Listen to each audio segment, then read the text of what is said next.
And good evening and welcome to episode 74 of Endless Banter. We'll just give it a few seconds while everybody joins us in chat. I hope everybody's doing well. There's just two of us tonight. We're going to actually turn the shit up this week. We've not done this in literally about, I want to say 10 weeks. 10 weeks me and you have not sat together and just chin wagged. It's a bit crazy just to be me and you two. I've just tried to comment in the comments and it's told me to fuck off. Is that what it is? I've got 17 days, 11 hours left on my ban. He's actually giving you a time as well, time and the date and everything. He recently posted something that violates Facebook policy, so you're temporarily blocked from using this feature. For more information, visit the help centre. To keep from getting blocked again, please make sure you've read and understood Facebook community standards. The block will be active for 17 days and 11 hours more. If you think this doesn't go against our community standards, let us know. Have you appealed it? I'm just a fucking bait. I tried to appeal it before.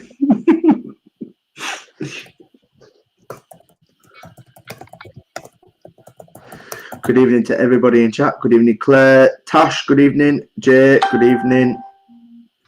Charlie Buller, good evening. Adam, Pixie. So as I say, me and Paul haven't chewed the fat in a while. Just me and Paul. So we thought we'd have a little bit of a one-to-one. I can grill Paul this episode. I wouldn't do it. Are you appealing? Huh? Have you done your appeal?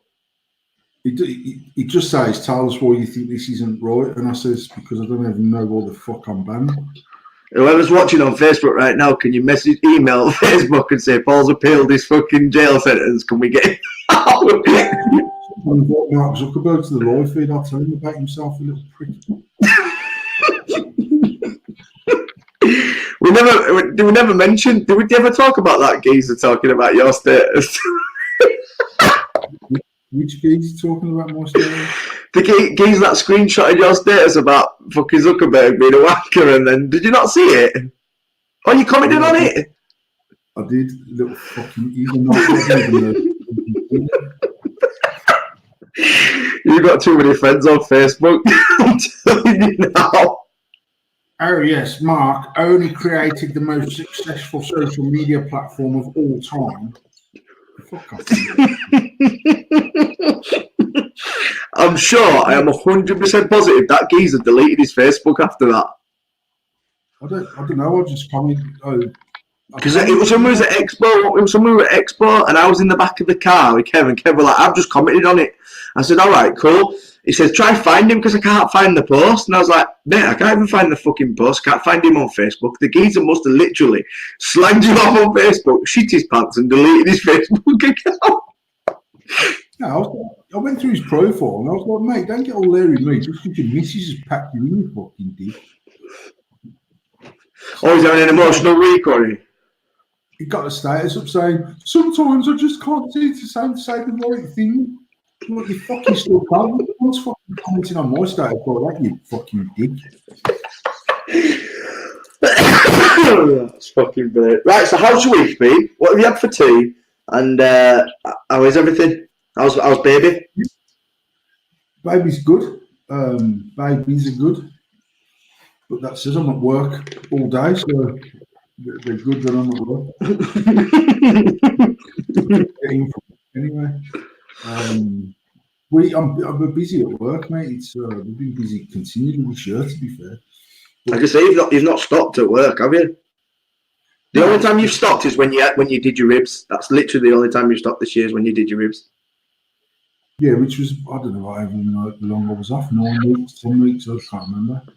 But obviously, we were busy back end of last year. We were busy right about leading up to Christmas, busy over Christmas. And it's been a good year, really. So yeah, I've been busy at work, but this week I had an email confirmation from Hamburg yesterday to say that we are on Modders Gallery at the Hall of Vape in Hamburg. We've booked and paid hotels and flights, and Billy's coming with us, and Richard's coming from K and R Vapor or KR Vapor. I'm drinking some Pepsi Max.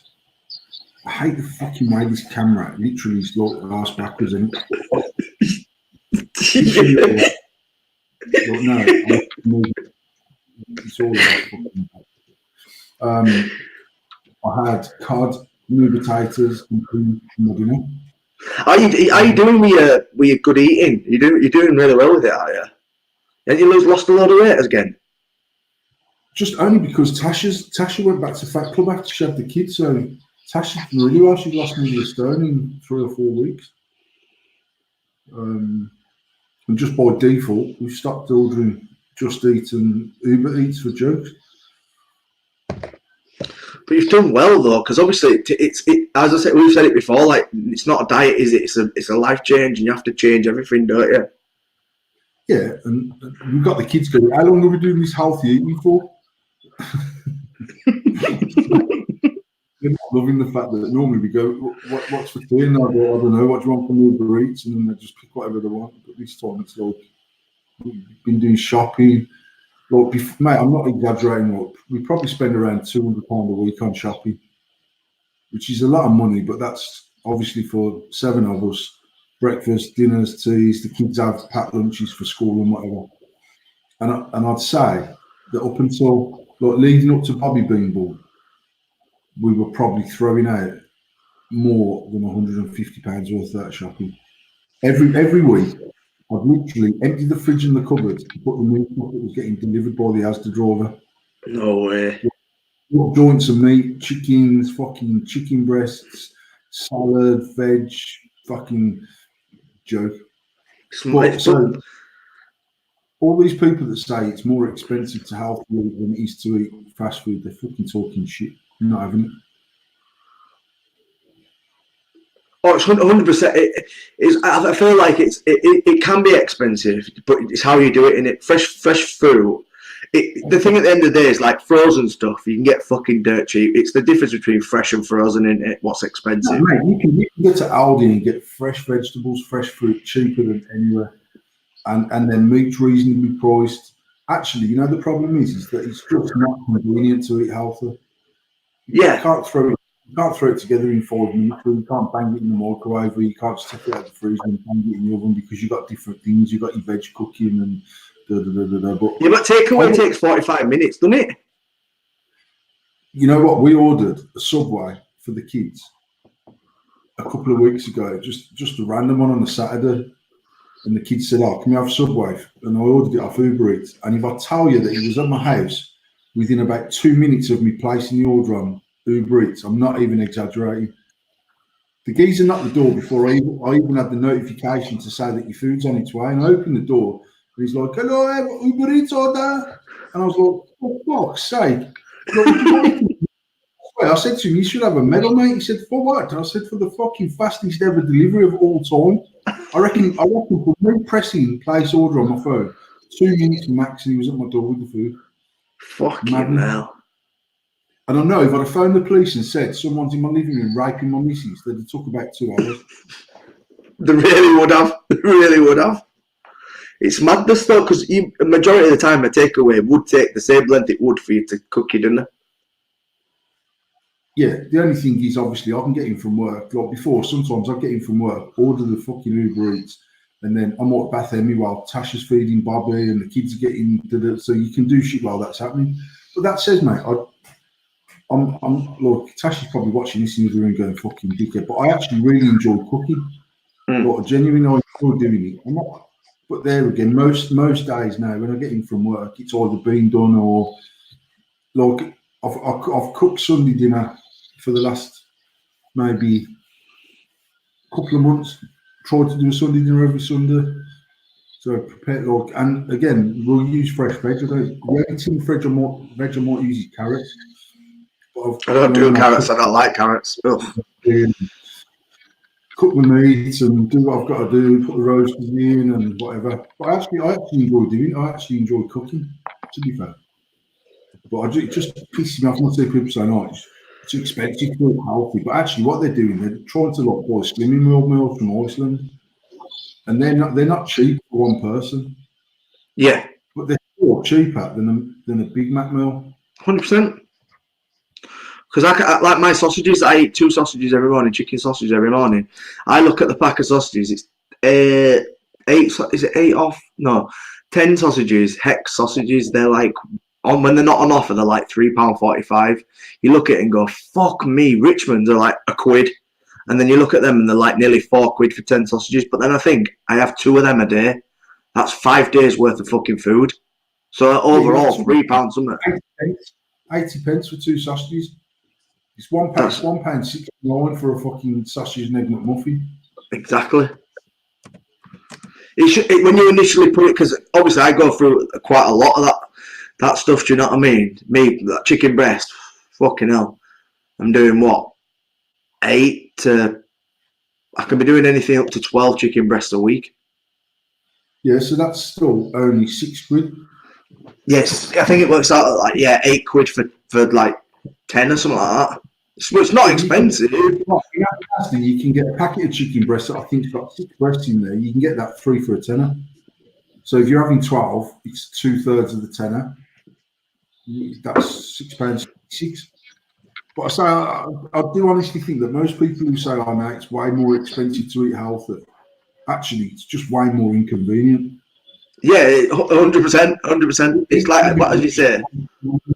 Planning what you're going to eat and then making sure you've got in what you need. And so we're like this week in shopping, throwing out shopping. Actually, there was, I think, the weekend of Expo. Tash didn't cook a dinner, so there was stuff that was bought for that dinner. So literally this week we threw out a little bit of veg, and that was pretty much it. Apart from that, everything else was used. So I think when I got in from Expo on Saturday, but we were still cooking. You know what I mean? I'm not like, mate. We must be saving a fucking fortune. If I scroll through my bank statements, I'd say that 6 months ago, 8 out of 10 transactions was some sort of food. Just eat, Uber Eats, Deliveroo, something. It's mad when you think about it, though, isn't it? If you actually went through, like, if I went through my bank statements from like last year and looked at how many times I ordered food, I'd be fucking scared at how much I'd spent. I got into the habit of just doing it every day at work as well. I was ordering something from work, then I get a notification to say Subway's on its way to the house because Tasha's ordered the Subway. You know? Getting from work, Uber Eats for all fucking 6 of us. We've got 50 quid a meal. And actually, if we're cooking, like, I reckon if I cook a Sunday dinner, the joint of beef normally costs us between 8 and 12 quid, depending on what size it is. And then the veg can't cost more than fucking 3 quid. I don't think. A bag of spuds is about £1.50. A fucking cabbage is 60 pence. A cauliflower is 60 pence. Broccoli is fucking 60 pence or whatever. If it's on a dinner like that, it's literally looking like £2.50 to £3 per person. Yeah, that's what I'm saying. So like, we spend 15 quid cooking a roast dinner. If we go over the road to the carvery, it costs us fucking, on a Sunday, it probably costs us 70 quid versus 15 quid. It's mad, isn't it? But then it's all about, as you say, it's all about convenience. It's all about ease. You haven't got to wash up afterwards. Do you know what I mean? That's what a lot of people are like. It's just ease. But then realistically, you don't really know what your intake is, because when you just are ordering shit and that, your intake is just all over the place. Like, I reckon now you've been eating healthy, you're probably eating more than you've ever ate before, because it's healthy and stuff. You know what?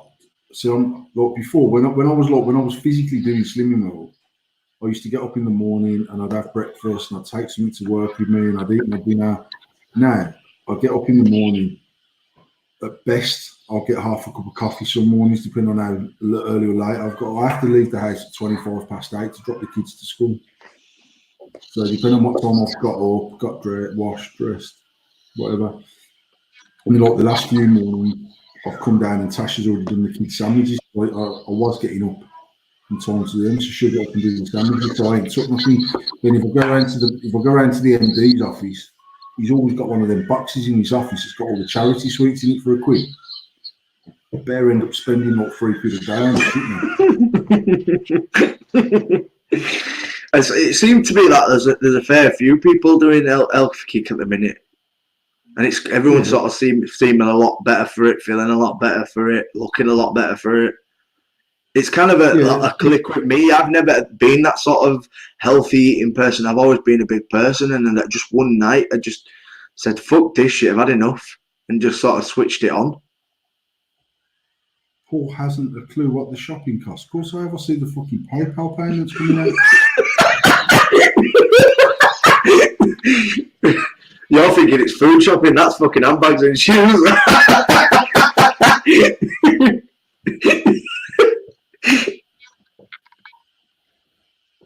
So anyone that's saying hello to me on Facebook, hello, I can't respond, I can't type, I can't say fuck you on here. Well, I did put a status out the other day saying if you wanted to get hold of you to get through on the Instagram, I did say that. No, you know what? Did you get bombarded? No, I don't have to accept the messages, to be honest. More, there's people message me on Facebook, so a few people I've found on Instagram just to say I'm still blocked. If you need to speak to me on here. But like Instagram is the biggest thing on the planet. You need to have it so you can type straight into the picture and post a picture of text. You mean a picture like a picture in a comment? Like a type meme. I should be able to type something as an image, save it as an image and post it on my Instagram. It fucking winds me up, and then I'm scrolling through Facebook, and you don't understand how annoying it is that you can't just put the data. Fuck off, you dickheads.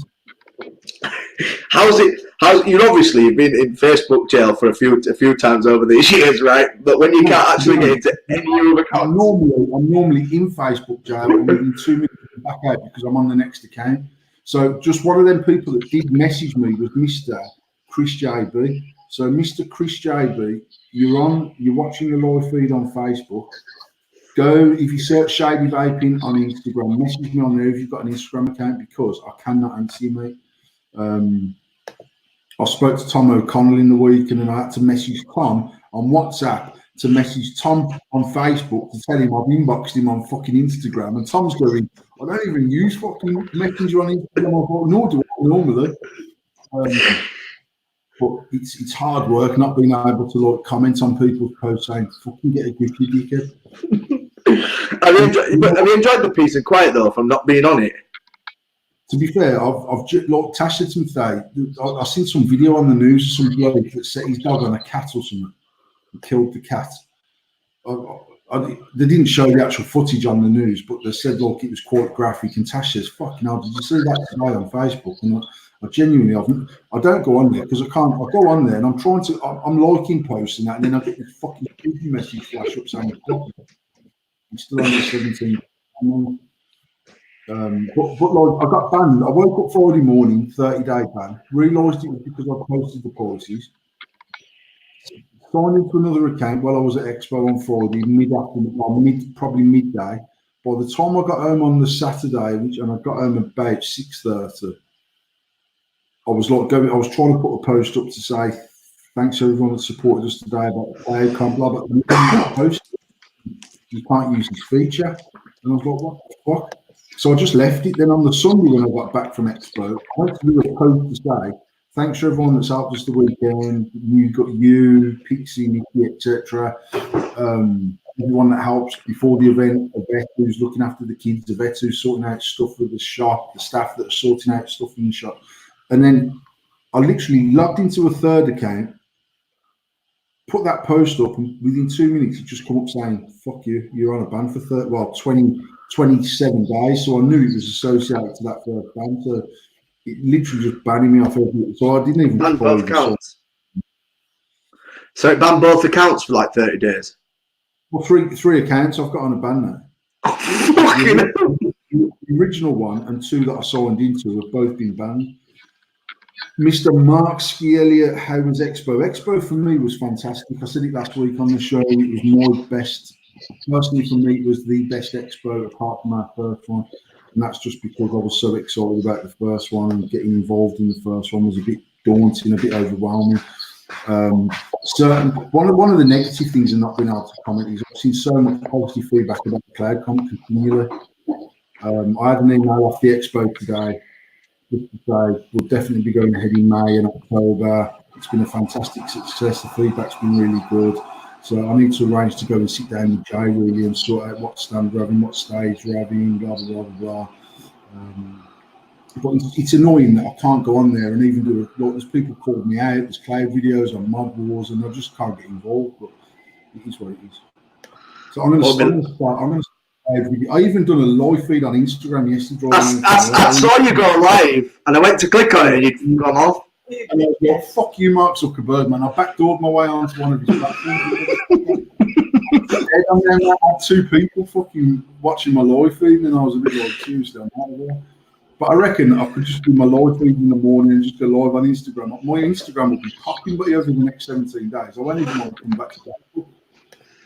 So anybody wants a morning rant, get onto JD Vaping on Instagram and follow to do some morning rants. So anybody that wants to see that, definitely crack on to that.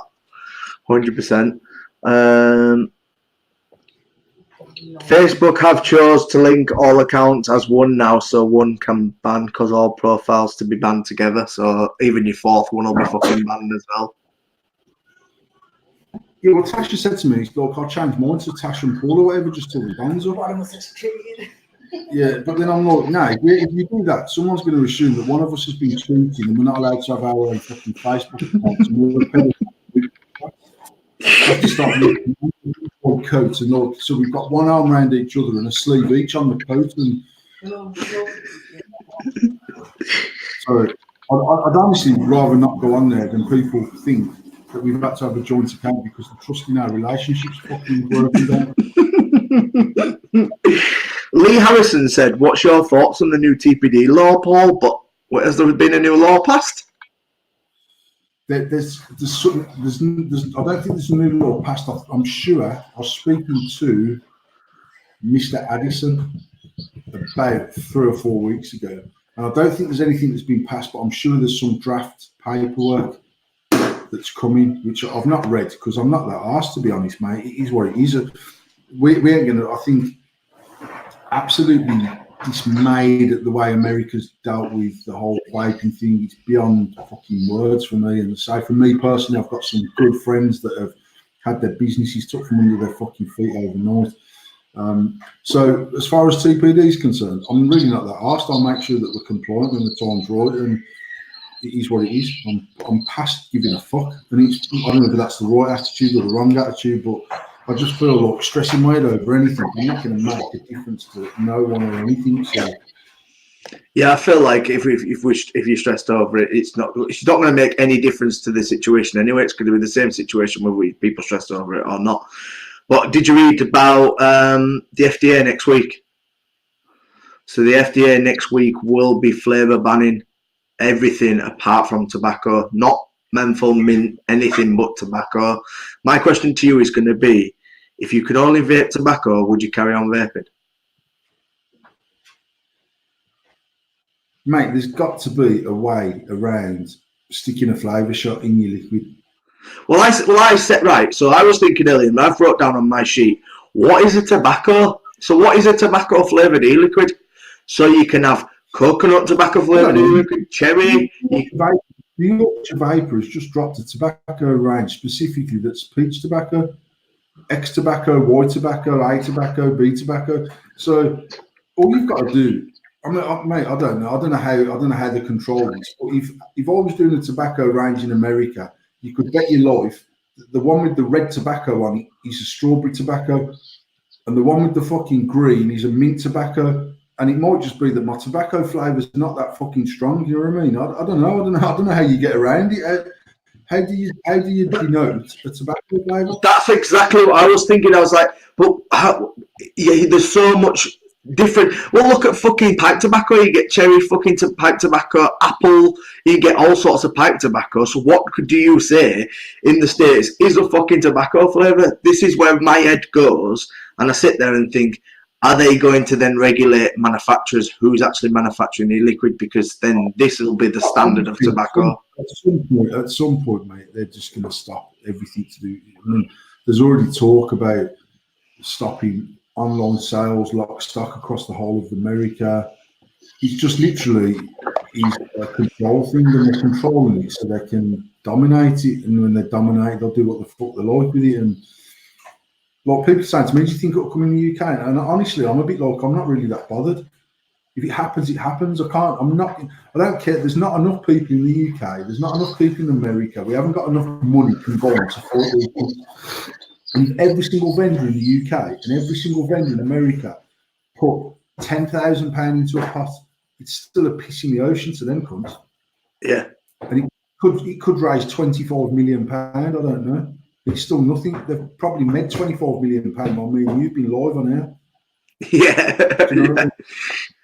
Well, you're fighting a force that can't be fought, and on that basis, I'm not going to stress my head, Tom. Honestly, like I said, when the first lot of TPD regulations come around as a business, we were compliant from midnight on that night, and we've been compliant since.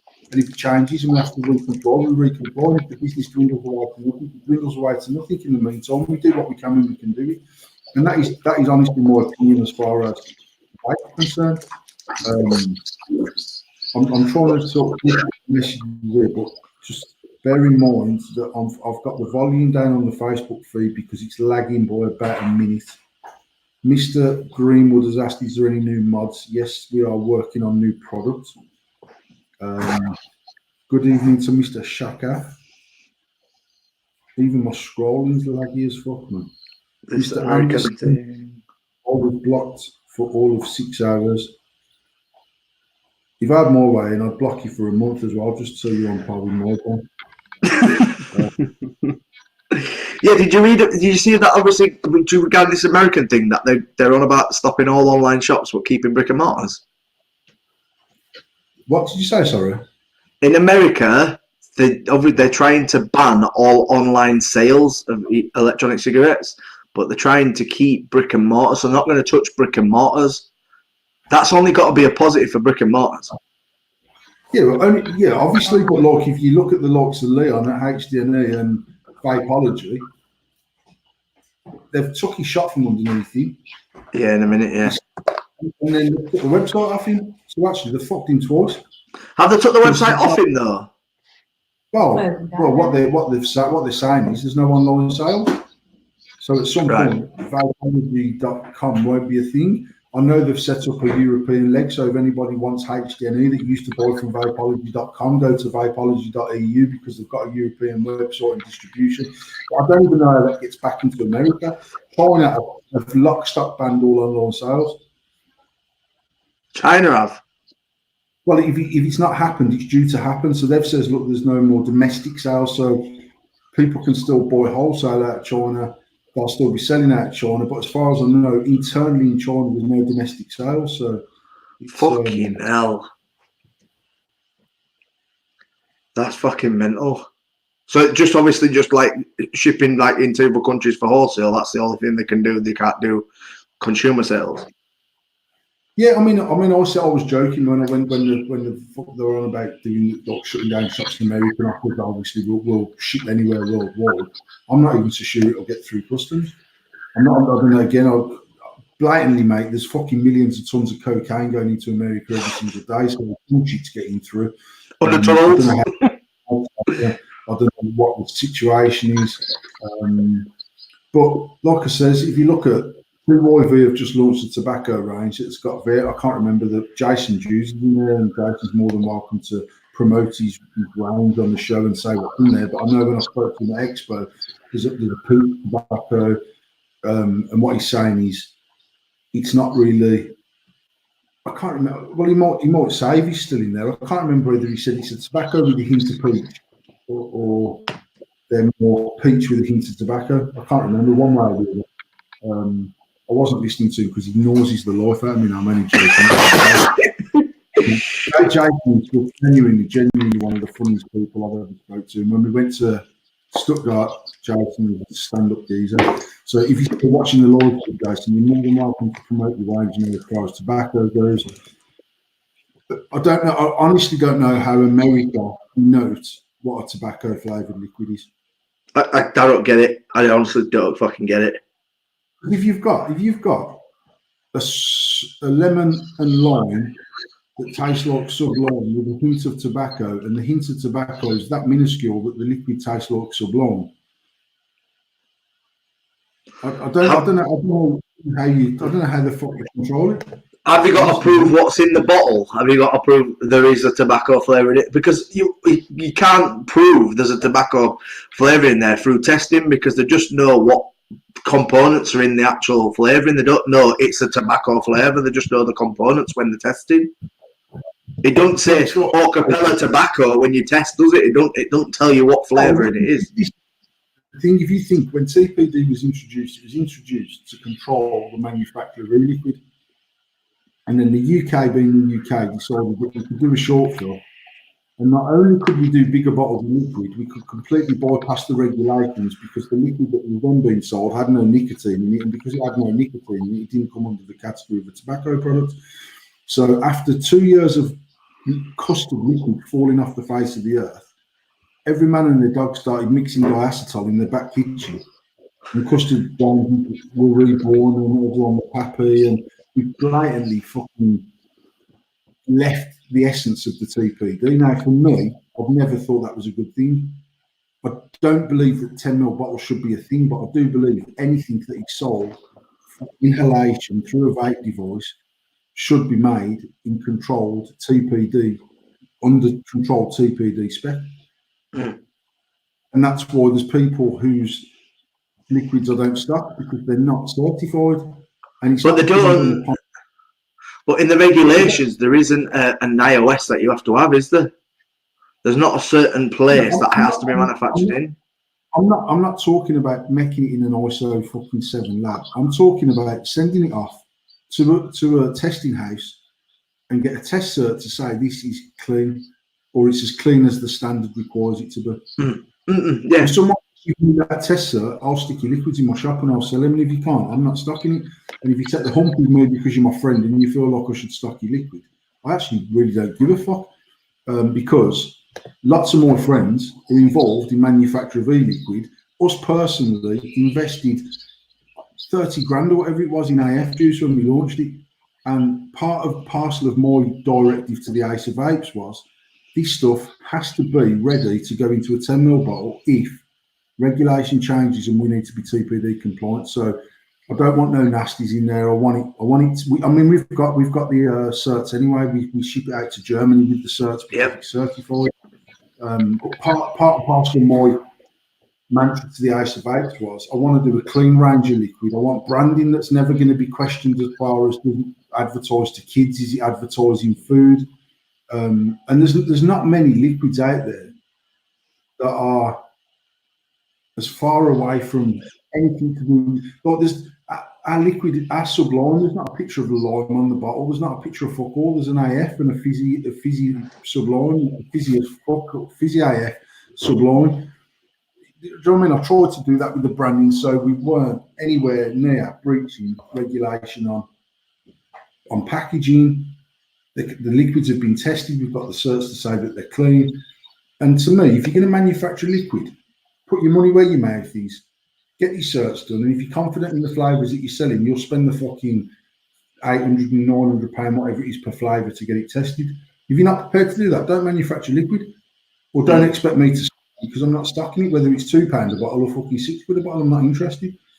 And to be quite honest, Tom, if distributors stop stocking this shit, it would even our business out for everyone, because if someone's prepared, we put 12 flavours out, so we had, and if anyone from the Ace of Vapes watching them might correct me, but it was about, off the top of my head, it was about 895 quid plus VAT to have each of them flavours tested.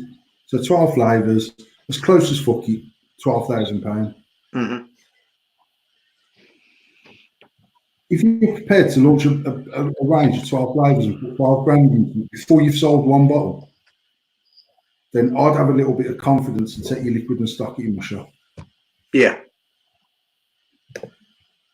And I personally think that distributors should be saying, send me your MSDS certs or whatever the fuck they're called. Yeah, MSDS, you're right.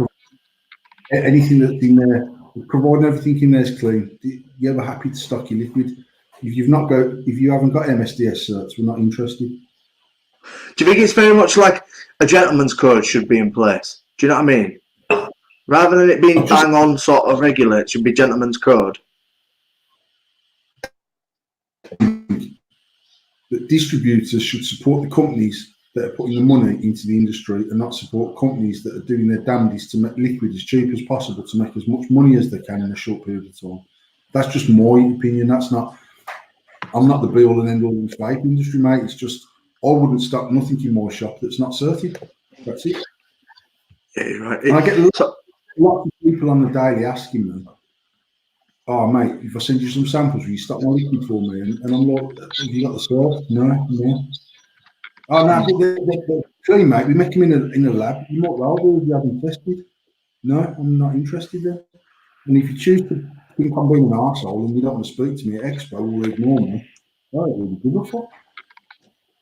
Yeah, at the end of the day, it's about your morals, and at the end of the day, you're the one that's forking out the money to stick it in your shop to sell. You know, they aren't. There's no moral from their point of view because they're just a manufacturer. If you're actually putting it on a customer front of things, for me personally, I'm not even saying that some of these people aren't making decent liquid. Some of them make good liquid. I'm just saying you should be able to put your money where your mouth is. But there's people going, "Oh yeah, I'm not spending £1,000 testing. What if you don't sell your liquid shit?" I don't know what you want. And actually, it'll stop you from putting flavours out there. It'll make you look at your range and say, "You know what, that one's, we sell X amount of that, but by comparison, that's our top 10 there." And there's not many companies that have got 10 flavours. Some companies we're running with 12 flavours, but 3 brands within the overall brand. We've got 4 creamies, 4 fizzies, 4 fruities.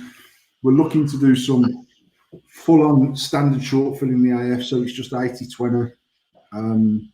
And look at doing a menthol range to that and some cool harder ranges to that, and just look at expanding the range. But you'd be under the same terms. We'll get them tested, and then until I'm confident that a flavour's right, I won't be saying to anyone, "Yeah, I'll just put $1,000 on my day having this tested for me." If I'm not happy with it, I'm not even wasting £1,000 on that. And that's just more trial of thought. So I'm not saying that anyone that's not doing that's wrong or right or whatever. Do you feel a lot of people should have that train of thought though? Do you not think it's just sort of just to be a standard procedure? I just feel like all big distributors should be doing that as a matter of course. I feel like anyone that's buying wholesale in their shop should do it. Always in the wholesalers in Birmingham when trading standards come in and they says, "We need to see MSDS cert for every liquid you've got in the shop." And they says, "1 second," went out the back, got a folder and says, "Right, there's that liquid, there's the cert, that liquid there's the cert, that liquid there's the cert. There's nothing in it that's not certified." And any shop should be able to do.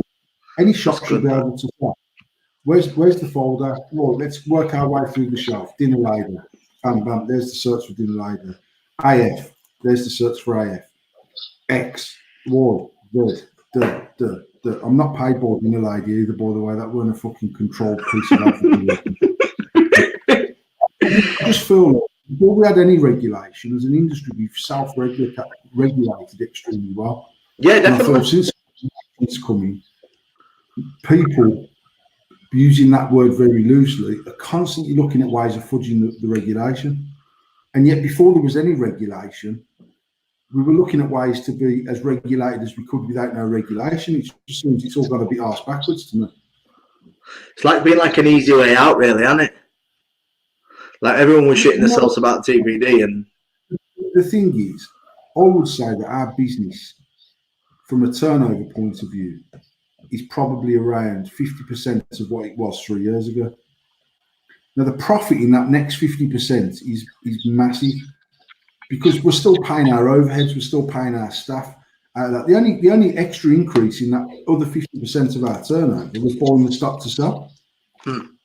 Our electric bills haven't gone down much, if anything. Our staff bills are similar. Our overheads are the same. Our insurance costs are the same. Everything's the same, apart from we're not buying as much stock because we don't sell as much stock.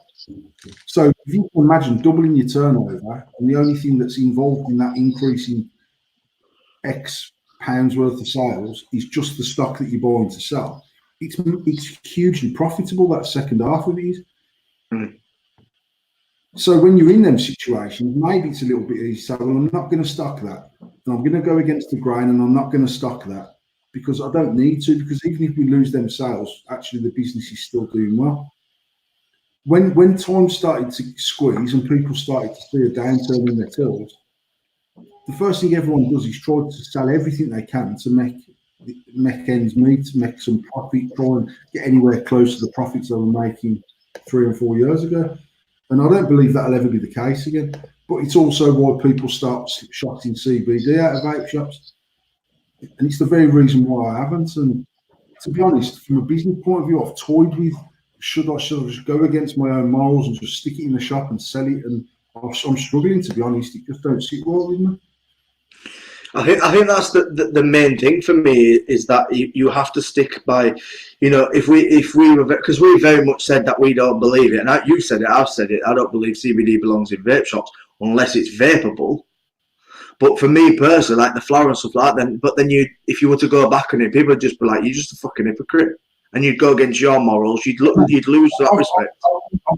I've been called worse things than a fucking hypocrite, so I'm not asked about what people think. I would honestly rather rent the shop next door to my vape shop and pay the cost of the rent of that shop. Tag it onto our insurance for our shops. Put a member of staff in there who is highly trained and understands what they're selling and what they're selling to who. Because I believe that if we've done that, it's a sustainable business quite outside of the vape shop. I think when you start mixing it with the vape shop, to have someone in the vape shop who understands vape fully and then understands CBD fully, and be able to cater to that broad spectrum of people that come through your doors and give them the right advice time after time is difficult.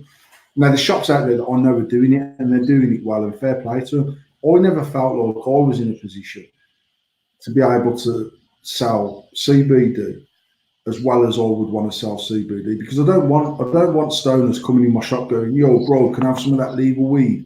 Because I'd rather be able to say, it's not legal weed. This is what it is. This is what it does. This is the various formats of it. I mean, for me personally, I don't understand why there's, and this, I'm not discrediting CBD. Before anyone jumps on the bandwagon and goes, yeah, CBD is the best thing since sliced bread. I've told the story. I was in my shop about, we sell one type of not THC, sorry, we sell one type of CBD, one brand of CBD, and we stock it in 500 milligram and we stock it in 1,000 milligram. And we don't advertise it online. It's not got any shelf space in the shop. There's no stickers up in the shop. But people come in and ask for it. They're normally genuine users, as opposed to someone going, oh, have you got some of that legal weed, mate? Yeah. I was in the shop one day and these are coming and we had none. And he's like, you're fucking joking. And I says, I'll get you some for tomorrow, mate. I'll get you something for tomorrow. I says, does it actually work? Because I've never even vaped it, Tom. I don't even know whether it works or whether it don't. It's not my thing. And he says, he came, and when he was talking to me, I remember he's been coming to my shop for a long time. He used to come in on crutches. And he said, it's the only thing I've had that's got me off medication. And I'm not using my crutches today, as you can see. He cycled to the fucking shop. Now, he's not running around like a spring chicken.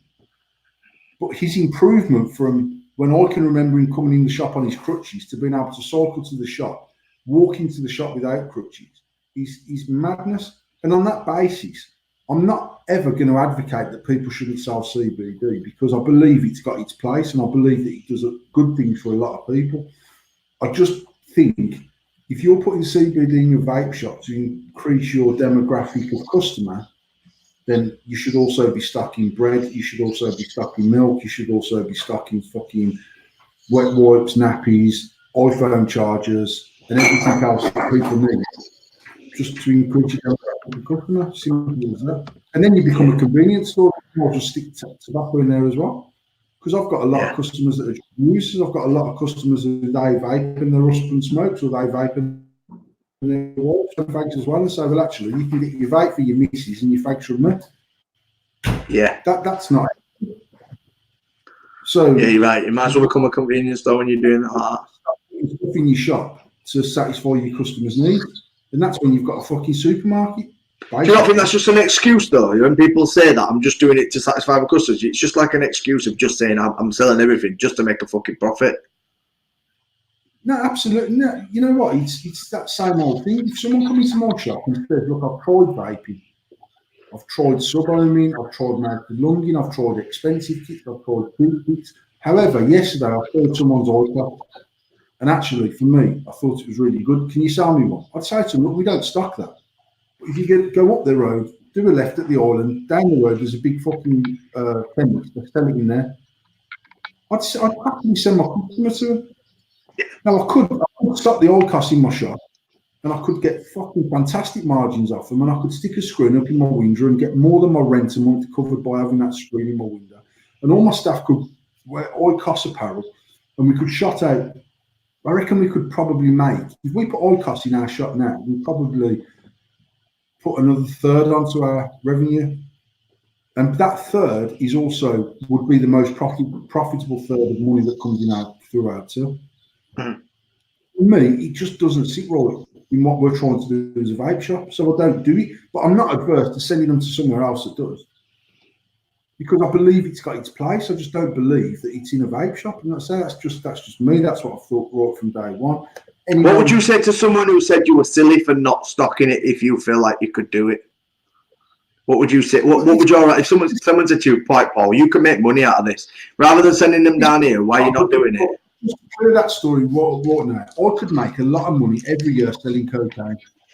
I've been dead serious, right? I could make a lot of money every year selling cocaine. I could make a lot of money every year selling heroin. I could make a lot of money every year selling moody clothes, bootleg clothes. I could sell a lot of money every year selling lots of things. I've done it many years ago when I was a youth. I sold everything I could get my hands on, and I always turned a fucking profit on my shit. If I am going to sell CBD, you can rest assured that we will open a shady vaping CBD shop. And I will make sure that when you go into that shop, you leave there with the right product or the knowledge you need to use the product that you've just bought. And until I can do that, if you think I'm stupid, that's fine. I think it's stupid that you can walk into a vape shop and pick out weed buds out of a glass jar off the counter that look like fucking weed. And the people that know why they're doing it. It's on the counter, so everyone goes, "Mate, the new vape shop's only got fucking weed on the counter." And I've seen them selling it as like legal weed, mate, with a little wink and that, like it's going to get these kids stoned off. And I'm just like, I know people. I could phone up someone now and just get a dirty big fat bag of weed delivered to my house and sell weed. There's no fucking. He's what it is. It's about making money. But just say, you know what? Actually, we make good profit on our CBD, and we sell it for that reason. Tell me you're trying to look after people, because if you're trying to look after people, you just sell paracetamol for someone who comes in with a fucking headache. I get it 100%. I get it. But I also feel like your personal nature, you're 0 or 100. There's no in between. So I feel like, me personally, knowing you as a person, if you're going to do CBD or sell CBD on that sort of thing, you're doing it full force. It's not just going to be something inside of another shop. It's going to be where it's meant to be, and it's meant to be with all the other CBD products. So I like that as well. That the fact is that you don't just go, "Fuck it, I make some dough off it. I'll stick it in the corner at a shop and it'll just sell." If I'm going to do it, I'm going to do it fucking full force, and we're going to do it properly. You know what I mean? How it should be done. A good friend of mine who made a lot of money out of vaping spoke to me at the start of 2018. So we're getting on for 2 years ago. In the January of 2018, bearing in mind 2017, the arse end of that year was probably the first year people started seeing any sort of downturn in their business. And we had a long video chat. We used to chat all the time on video chat, just sometimes just having pure banter, and other times about business. And he was like, "Bro, let's open CBD shops. We'll smash it in Birmingham." And he was like, "We'll open 12 shops and we'll cover the whole of Birmingham and we'll do it properly and da da da da da." And I just says to him, I do not know enough about this product to be able to stand behind it and endorse it and say, if someone comes into my shop now and says, "I'm smoking 20 fags a day and I want to give up smoking," I know I can send them out the door with the right product. And if someone comes in and says, "I don't want to even give up my pulse, I want a cloud device because I enjoy the flavours and my pals are all sub-ohming," I'll sell them the right product. If someone comes in and says, I've got fucking a slip disc and I need something to stop my back from hurting, I don't know whether to sell them a bath bomb, a fucking cream, an oil, a fucking tincture, fucking some weed that you can roll up and smoke. I don't know. I don't know. And on that basis, I didn't know enough to be able to stand behind a brand and endorse that brand. And on that basis, I just said to him, look, I don't feel like I'm ready to do this. And on that basis, I can't do it properly. And don't get me wrong, Tom, we would have opened 12 vape shops 2 years ago. We might have started off a bit slow because it was just about snowballing, but we'd be smashing the life out of it now. Mm-hmm. And to me, for me personally, none of this is ever about the money. So I'm not chasing my ass for the next sale. Some people, it's only about the money, and other people have given up the rest of their whole livelihood to do vape, and the vape's not performing as it used to. So they're trying to look at ways of keeping their livelihood alive. I've got no issue with that. I'm not even decrying anyone that chooses to sell it in their vape shop. It's just, for me personally, it don't belong in a vape shop. And on that basis, I don't do it. And if you choose to do that and you choose to run your business that way, knock yourself out. I'm never going to openly slag any company on Facebook and say you shouldn't be doing that, because it's your business. You do whatever you feel you need to do. There's lots of people saying we shouldn't sell clones. But at our peak, it was the biggest part of our business by a fucking country mile. And we were selling thousands of clones a month, not just in the UK. They were going out all over the fucking world.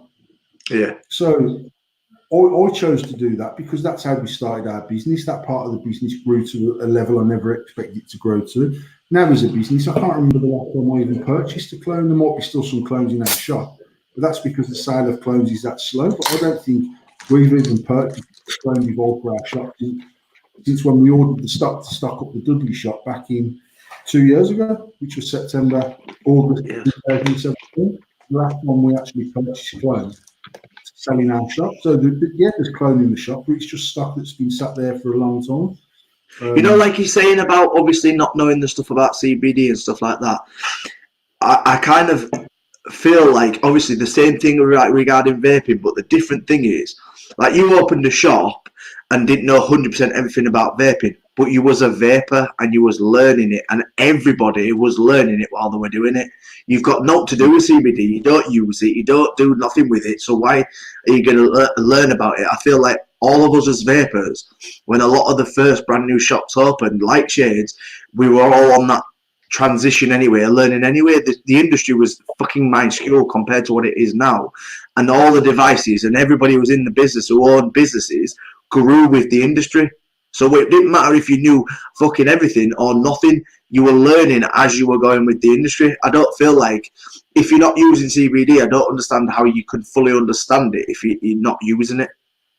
I think you can, because I had a huge amount. I mean, lots of juice source have got a whole leg of their business is manufacturing CBD. But for me, the branding behind their CBD is absolutely spot on. The way that they put it in their shop is absolutely spot on. The information, I spoke to Luke or George, I can't remember, maybe George, a couple of months ago about CBD. In fact, George just approached me to sell CBD, mate. I said, I don't, for these reasons. I'm not against it. In fact, me and Steve and you had a conversation when we was in Stuttgart as well about CBD. Yeah, we did, yeah. And to Steve, I'm not adverse to it, and I'm not anti-CBD. I just feel like it needs to be done properly. And actually, there's some shops that I see doing it very, very well.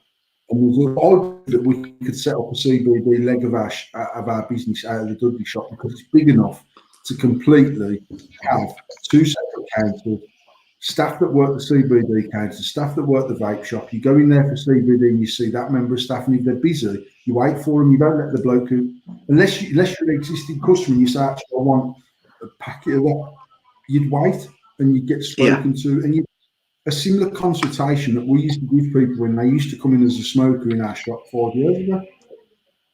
So I've toyed with the idea of, is Dudley big enough to split up and have the CBD leg of the shop and have the vaping side? I don't believe Yardley's big enough to even do that unless we had it upstairs, and then it's and do it so it's just completely separate. You want CBD, you go upstairs and you see the CBD staff, and that's where we sold from. Yes, mate. Yes, my little mate. And I just think when I look at the way Juice Source actually set up their shops, it's done extremely professional. It looks right, the branding's right, the way that it's done in the shops right, but their shops just look right anyway. Our Dudley shop very easily could be split into 2 outlets from one shop. But I say where that side is CBD, that side is vape, and although it's under one roof, they're managed by 2 different lots of people because them staff understand the product that they're selling, them staff understand vape. Now, as time goes by, I'm sure that knowledge would change, the same as when we've employed people in the past who only know about sub-ohm devices because that's all they've used. Their knowledge of mouth to lung becomes on extremely quick because that's such a big part of our business. So I'm sure that staff would improve and they would start to learn. I'd still want to know that any staff that's selling CBD out of any of our shops was there just to service the CBD customers. I mean, I don't understand what the fuck a CBD bath bomb does. I mean, I'm not even being sarcastic. Like, no, but it's true though, because you can get tea bags and everything. Yeah, but I sort of get the tea bag in the fact that you drink it and then it's in your body, so it's doing something. But what the fuck does the bath bomb do? Does it make dry skin better? Does it soak through your skin and make your achy bones not ache anymore? And that's not me being sarcastic. That's me being absolutely genuine. So if someone came into me and says, I've got eczema or I've got psoriasis and I've had it on my elbows, but it's starting to spread and I've got it on the backs of my legs, I'd want to be able to say, our experience of this is that cream there is fantastic, or the bath bomb, because I know that. I don't know what the fuck the bath bomb does with CBD. You drop it in the bath and then sit there and get the munchies. I don't know. And then I see like wine gums, so then you ingest it and you get it work. What is the advantage of the CBD gummy bear over a CBD cup of tea, over a CBD cup of coffee, over a CBD bath bomb, over a CBD balm, over CBD? What the fuck does CBD shampoo do? Relax your hair? I don't fucking get it. Like, what is that for dry skin on the scalp? Which is just summing up really my point. If someone comes in and they've got dandruff, I'd be like, CBD going to sort it, yeah. Yourself some Head and Shoulders. It's 99. It's 99 fucking pence. My CBD shampoo's a tenner.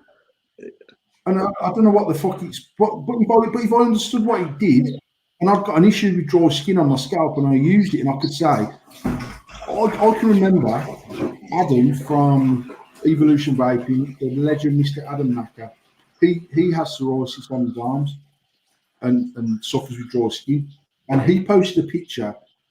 I can't even remember. I mean, I'm going to say 7 days, but I might be wrong. It might have been 40 hours. It might have been 2 weeks. But a picture before he started using the CBD balm cream on his psoriasis, and 7 days, I'll say. And the improvement was massive. But literally, you could physically see the improvement. So then, if Adam is working in a shop selling balm, and someone comes in with a similar condition and says, I've got this problem, I've tried every steroid cream, I've tried this, I've tried that, I've tried the other, he could quite legitimately stand there and say, in my experience, which is all I used to do when I was selling the mouth to lung, in my experience, this is what worked for me. I don't know what's going to work for you, but in my experience, this has worked for me. And in my experience, it's worked for 94% of our other customers. Mm-hmm.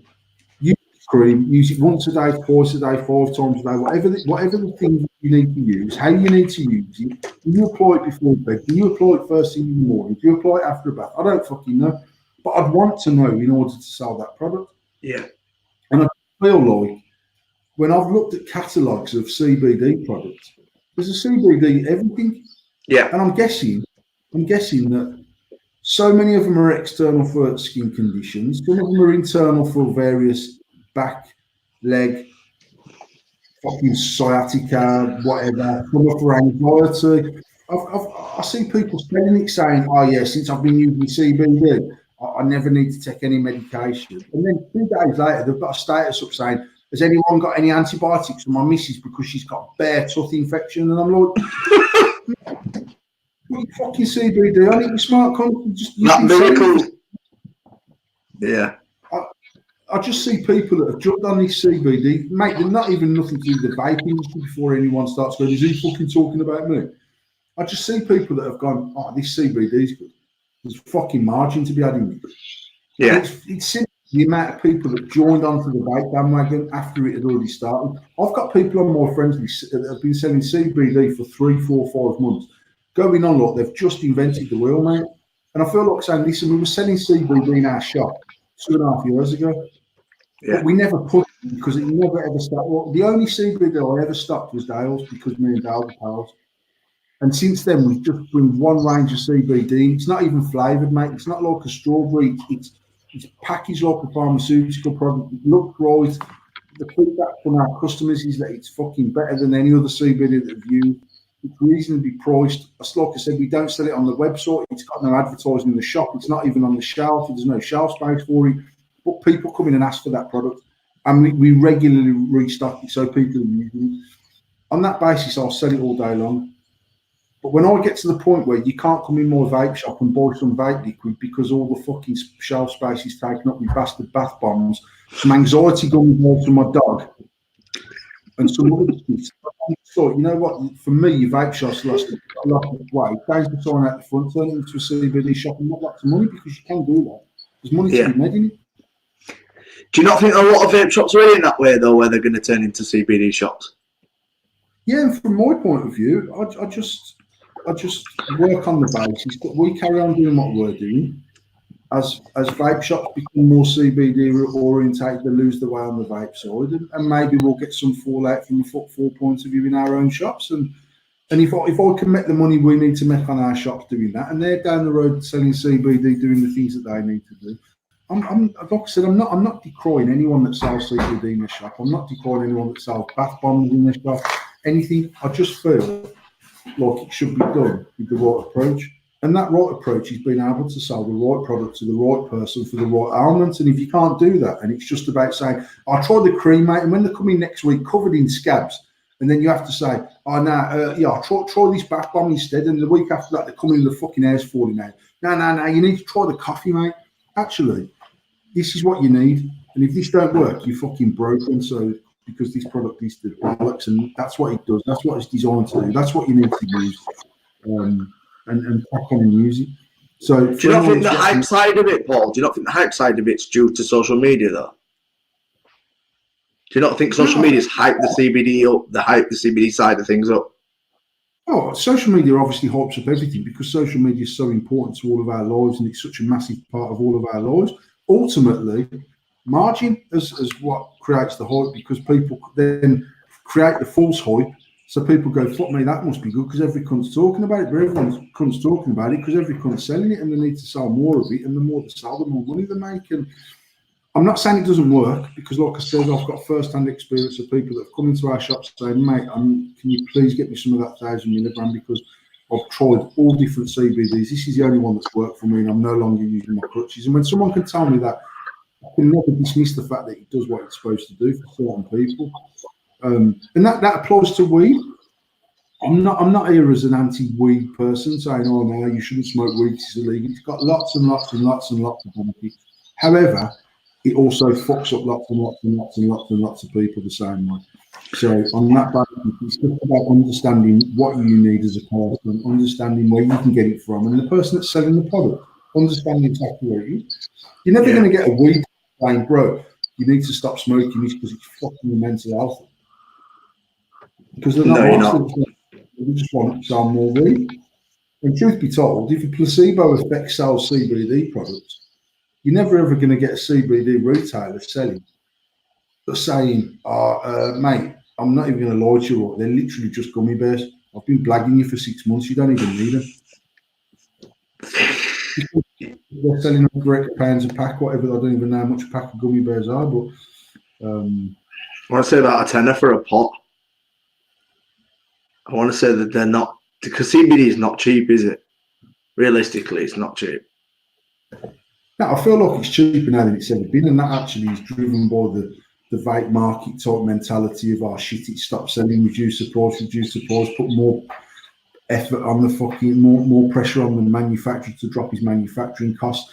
They start cutting corners, they start sticking 3,500 million trillion fucking billion milligrams of CBD per one fucking mil of liquid, and then everyone goes, oh my god, that's a bigger number, it must be better CBD, so I'm going to pay more money for it. But in truth, it's less CBD and it's shit. And that's just where I feel the industry is, and I feel that's the way that vaping was and went. And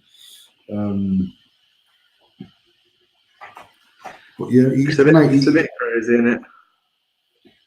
You know, When you think of it, it can be sort of like we've done a lot of learning in vaping. You know, I'm not saying people are still learning to this day, but and I'd say we're still probably learning to this day. But to the actual time length we've actually gone through to learn the industry and learn about the actual products that we sell and we know about, and then people are just jumping on the bandwagon and doing it. It's kind of like that's when it comes scary to me, because then people are just selling shit to sell shit. They're not actually educated in it. That's business the world over, Tom. And I think once I got my head around the fact that people will do whatever they've got to do to make money, I just decided I could just concentrate on my own business and do it the way I want to do it. And genuinely, like I've said many times, when I've bought stuff wholesale off Grey Haze, I've gone onto Grey Haze's website to make sure I'm not selling it cheaper than them. But generally, I don't go on Grey Haze's website and say to our staff, we need to undercut Grey Haze by £1 or £2 or 50 pence. If I've bought stuff off Evolution in the past, I've gone on Evolution's website, seen how much they sell it for, and we sell it for the same price. I don't go on Evolution's website and see what they're selling stuff for, because I know what I've bought it for, I know what I need to sell it for, and if I can't sell it for that, I've bought it for the wrong money. Simple as. So I've tried not to use other people's business as a gauge for my own. But there's people out there watching every single other person's move and trying to be one step ahead and undercut and cheaper this and cheaper that and cheaper the other. I've always been confident in what we've done as a brand, as a shop, with our staff, with our customer service, with our products. To be able to say, if you can buy it cheaper somewhere else and get the same level of customer service you get from us, honestly, knock yourself out. I've had to say to people in the last 4 weeks who I'm trying to convince that they should not be smoking again because tobacco will kill them. And their straight argument back to me was, well, of course you're going to say that you're selling vape stuff. You don't give a fuck about me, mate. You give a fuck about how much vape stuff you're selling, so you're going to tell me that tobacco is bad because you want me to buy your vape products again. And I've said to them, listen, 5 more that way is Grey Haze, 9 more that way is Evolution Vaping. Don't spend your money in more shops. Go to either one of them 2 shops, because I trust both of them shops to sell you the right product. Go and give your money to them, just so I can prove to you that this isn't about me taking your money. This is about me not wanting you to get sucked back into the cycle of life of buying cigarettes and paying huge amounts in tax, getting cancer, taking medication and creating huge amounts in tax, and dying early and not drawing all your pension, creating slush funds that's worth billions of pounds a year between them 3. And if you think I'm only telling you this so I can have your money to vape gear, don't spend your money when we go and spend it with another vape shop. I'm just using them 2 as an example because I trust them both to sell you at the level that we've sold to you at. I've never once said to one of our customers, don't use X shop because they're shit. Because that's not the way that I've operated either. That's a downfall. I always see that as a downfall. If you've got to slag somebody else off in business, you're doing something fucking wrong. No, absolutely. And like I said before, I sat a member of staff before to slagging off Grey Haze. And actually, they didn't even start slagging off Grey Haze. A customer came in and says, "Oh, fucking bunch of cunts they are down there." And my member, and I was sat at the bar, and I heard him go, "Yeah, mate, fucking hell, you're better off using us than them, fucking rare." And the customer, and I was like, "Mate, you're done. We're not about that life. Actually, Grey Haze do what Grey Haze do. If we have to slag off Grey Haze's customer service to make our customer service look better, our customer service isn't that fucking good." Yeah. And when people, I was in our shop, and I'm probably going back 4.5 years ago. I had a bloke come in who spent about 125 quid, and I knocked him about 15% off his order. And then he said to me, "Are you going to throw me in a pack of Aspire-Cores, mate?" And I said, "I can't throw you a pack of Aspire-Cores. I'll do them for, I can't even remember what I said, I'll do them for X pounds." And he's like, "Yeah, but I've just spent that." He'd already checked out, mate. We'd already got his cash. So, and I weren't being a prick because of that. I was just like, "I can't give you a packet of cores. If you'd have asked me before I'd just done that deal for you, I'd have worked a packet of cores into the deal. So you'd have paid a bit more anyway, which is what I'm going to charge you for the packet of coils." And he was like, "All right, how much are your cores?" And I said the price. And he was like, "I'm getting cheap from Grey Haze." And I was like, "Well, go and buy them from Grey Haze. You've got to catch a bus. You don't even drive, mate. You've got to catch a bus from my shop to his shop, get your coils and catch your bus back because you live over this side of the neck of the woods, and you're going to do that to save 50 pence. Knock your fucking self out. Now, I could have said, no, don't go to Grey Hayes, mate. Fuck Grey Hayes. You need to go with me. Actually, go out there, see what's out there. The world's a big place. I've bumped into my customers in other people's vape shop, and they get all like, right, mate, one just popped in because I run out of liquid. I'm like, listen, you don't have to justify to me where you're spending your money. It's your money. Yeah. You've worked for it. You can choose to spend it anywhere you like. And if you're happy with what we do as a business, you'll come and see us anyway. And if you come and see us, and then ultimately half of your vape budget split between us and Evolution, or us and Grey Hayes, or us and whoever, then I haven't got an issue with that. I'd never say to someone, no, I'm not even serving you, mate, man. Last time I knew you were spending 20 quid in Evolution, and that should be more 20 quid. If you choose then to not use us at all and go and spend it with Evolution, they've clearly got a better atmosphere in their shop that suits you as a person. Yeah, exactly. And all I know as a retailer is, over the years, I've had a customer come in and slag off every single one of my local competitors. And my local competitors been 10 miles from where we are. They've told me that Evolution are a bunch of cunts. They've told me Greys are a bunch of cunts. And every other person around there is a bunch of cunts. And I know that they're going into Grey saying, fuck shady vaping, you're a bunch of cunts. Because what they're trying to do is discredit me in their shop so they can get a better deal, just to be friends. But actually, me and Taz are friends. Me and James are friends. I'm never like, we were selling cotton candy albums. We had them off fucking Dale. We had them up when you was working for Dale. Yeah. And we sold I didn't even realise, mate, I should have sat on the cotton candies because I had 5 cotton candies off Dale. Sold them at retail and then realised they're worth about 350 fucking quid each. And I thought, what the motherfucking hell have I done? Cotton candies. And then I had a customer come into the shop saying, all right, mate, have you got cotton candy? No, I haven't. And I'd go onto the computer and I checked Evolution and I checked Greys and I says, Evolution's got them and Greys have got them. And then someone might come in and say, oh, have you got the fast twist? We had a slow twist in stock. Have you got the fast twist? I haven't, no, but I know Greys have got them. Have you got the cotton candy mini captain's cap? No, I haven't, but Evolution have. I've never been adverse to sending anyone to another vape shop because I'm confident that what we do as best that we can do it. And if our level of stock isn't to your vaping style anymore, maybe Evolution's is. And if you have to go and spend your money there because of the type of product that you're buying in their stock, go and spend your money with Evolution. It doesn't mean that if I see you at Expo, I'm going to go, you dickhead, as if you stopped using them. It's just, that's just life, do you know what I mean? Do you know people would absolutely shit themselves when if they heard a comment like that? They'd be like, "Fucking, I'll do anything to fucking." Do you know what I mean? Literally, I'd fucking slag anyone off to keep that customer. And do you know what I mean? It, actually, people's morals in business is fucking mental. People are sat here cringy, going, "Fucking hell, as if Paul's never slagged anyone off like that," and it's going, "Yeah, but I fucking haven't." And I don't know whether Tazzy's even still in the live feed or not. I don't know. He's probably dipped because he's a busy geezer.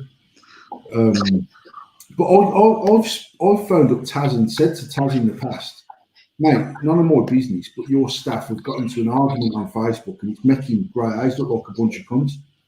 You might be happy with that. I'm not saying it's a shit stir about anyone. I just want you to be aware because it's you. From my point of view, Billy and Taz were Grey Hayes because that's who I ever first met in Grey Hayes. It was their business. They were brothers. They built it up. They've done what they've done. Great staff around them. I would be mortified to think that any of my staff are discrediting all the hard work we've done by getting into an argument on Facebook. And I've said it many times. Me and Tasha are the only people that have got the luxury of being arseholes on Facebook where our business is concerned because it's hard. And even then, like I get tagged in posts going, oh, there's a geezer here slagging off endless mods, mate. I've gone on there and says, you know what, I'm really sorry about that. Inbox me and I'll get you a replacement switch out. You don't need to slag me off on Facebook. If the switch is faulty, we'll change it. When someone's dropped it and they're on there going, yeah, I dropped this and it's fucking broke, man, and I've spoke to them and they want me to buy a new switch, the fucking shit, I'm not even using them again. I'll go on there and tell them to get the mod and shove it up their mum. You know what I mean? I'm not about just like being cantankerous with customers for the sake of it. And obviously the only people that think I am are the people that have messaged me at 2 o'clock in the morning saying, all right, mate, I've just opened my switch after 7 months and the magnets are broke, man. Your magnets are shit. Yeah. I'm like, what's some new magnets, mate? They're $2.99 on the website. Yeah, I shouldn't have to buy magnets, sir. Well, you fucking should if you drop it, you prick. I shouldn't have to replace the screen on my iPhone, but if I drop the cunt and it breaks, I have to replace the screen. I don't understand what your problem is. Don't be such a dickhead. I have other people from that have literally had a brand new mod off us and says, look, the bottom is a bit crunchy. I've opened it and the magnets are broke, so I got to buy some new ones. And I'm like, mate, you ain't got to buy new ones. I'll send you out some magnets. And I'll also send you out a spring as well.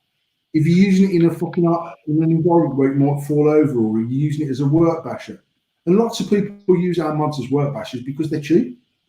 Actually, I'll do a spring, stick a spring in there. It's harder. It'll last. Like if you drop it, it's not going to shatter your magnets and stuff like that. So I'm not just about like fucking arguing with customers just for shits and giggles, because it does me no favours. It does the business no favours. But I'm not adverse to standing my ground with someone and saying, listen, you can call me a cunt all you like, but the reality is that's fucked because you're a cunt, not because I'm a cunt. Yeah. And if you don't like, that's fine. If you're not going to use me again, that's fine. I'd rather not have you as a customer because actually you're not versed in what you're doing anyway. Or the flip side of that is talking to someone and saying, look, I've said it before, the story about the bloke who got his first stat mod when we'd done the first batch of 100, and he drove to work with the mod in his rucksack and it fired in his bag, and when he took it out, the paint had melted, the insulators had melted, it was fucked. And actually, he posted up just not even saying, fucking hell, man, endless as shit. He posted up saying, I'm fucking gutted. I bought my new mod, stat mod, it's fired in my bag, my own fault, and my mod's fucked, I'm wounded. And I inboxed him, and I didn't put it on Facebook. I didn't write it on the post going, hi, it's Hero, Mr. Harrison here, I've come to save the day. I just inboxed him and says, all right, mate, it's Paul from Endless. Gutted to see that you've fucked your mod up. Send me some pictures of what you've got. Set the switch apart. Let me have a look at it all, and I'll send you all the bits out to rebuild it. Because for me, it was important for me to see that mod up and running back in the market. Someone chuffed to be using it. And yes, we get some positive feedback from that because no doubt we'll get a post off someone saying, fucking hell, Endless are brilliant. I had this problem, they've sorted it out. But for me personally, at that particular point in my journey of Endless mods, it was about that mod not being used because it was fucked.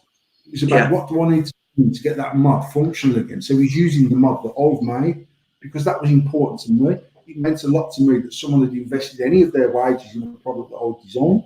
So, like I says, people that still don't like me to this day because my customer service is shit. Actually, you're just a shit cunt, and I couldn't deal with you. And on that basis, I'm quite happy just to not have you as a customer. Simple, eh?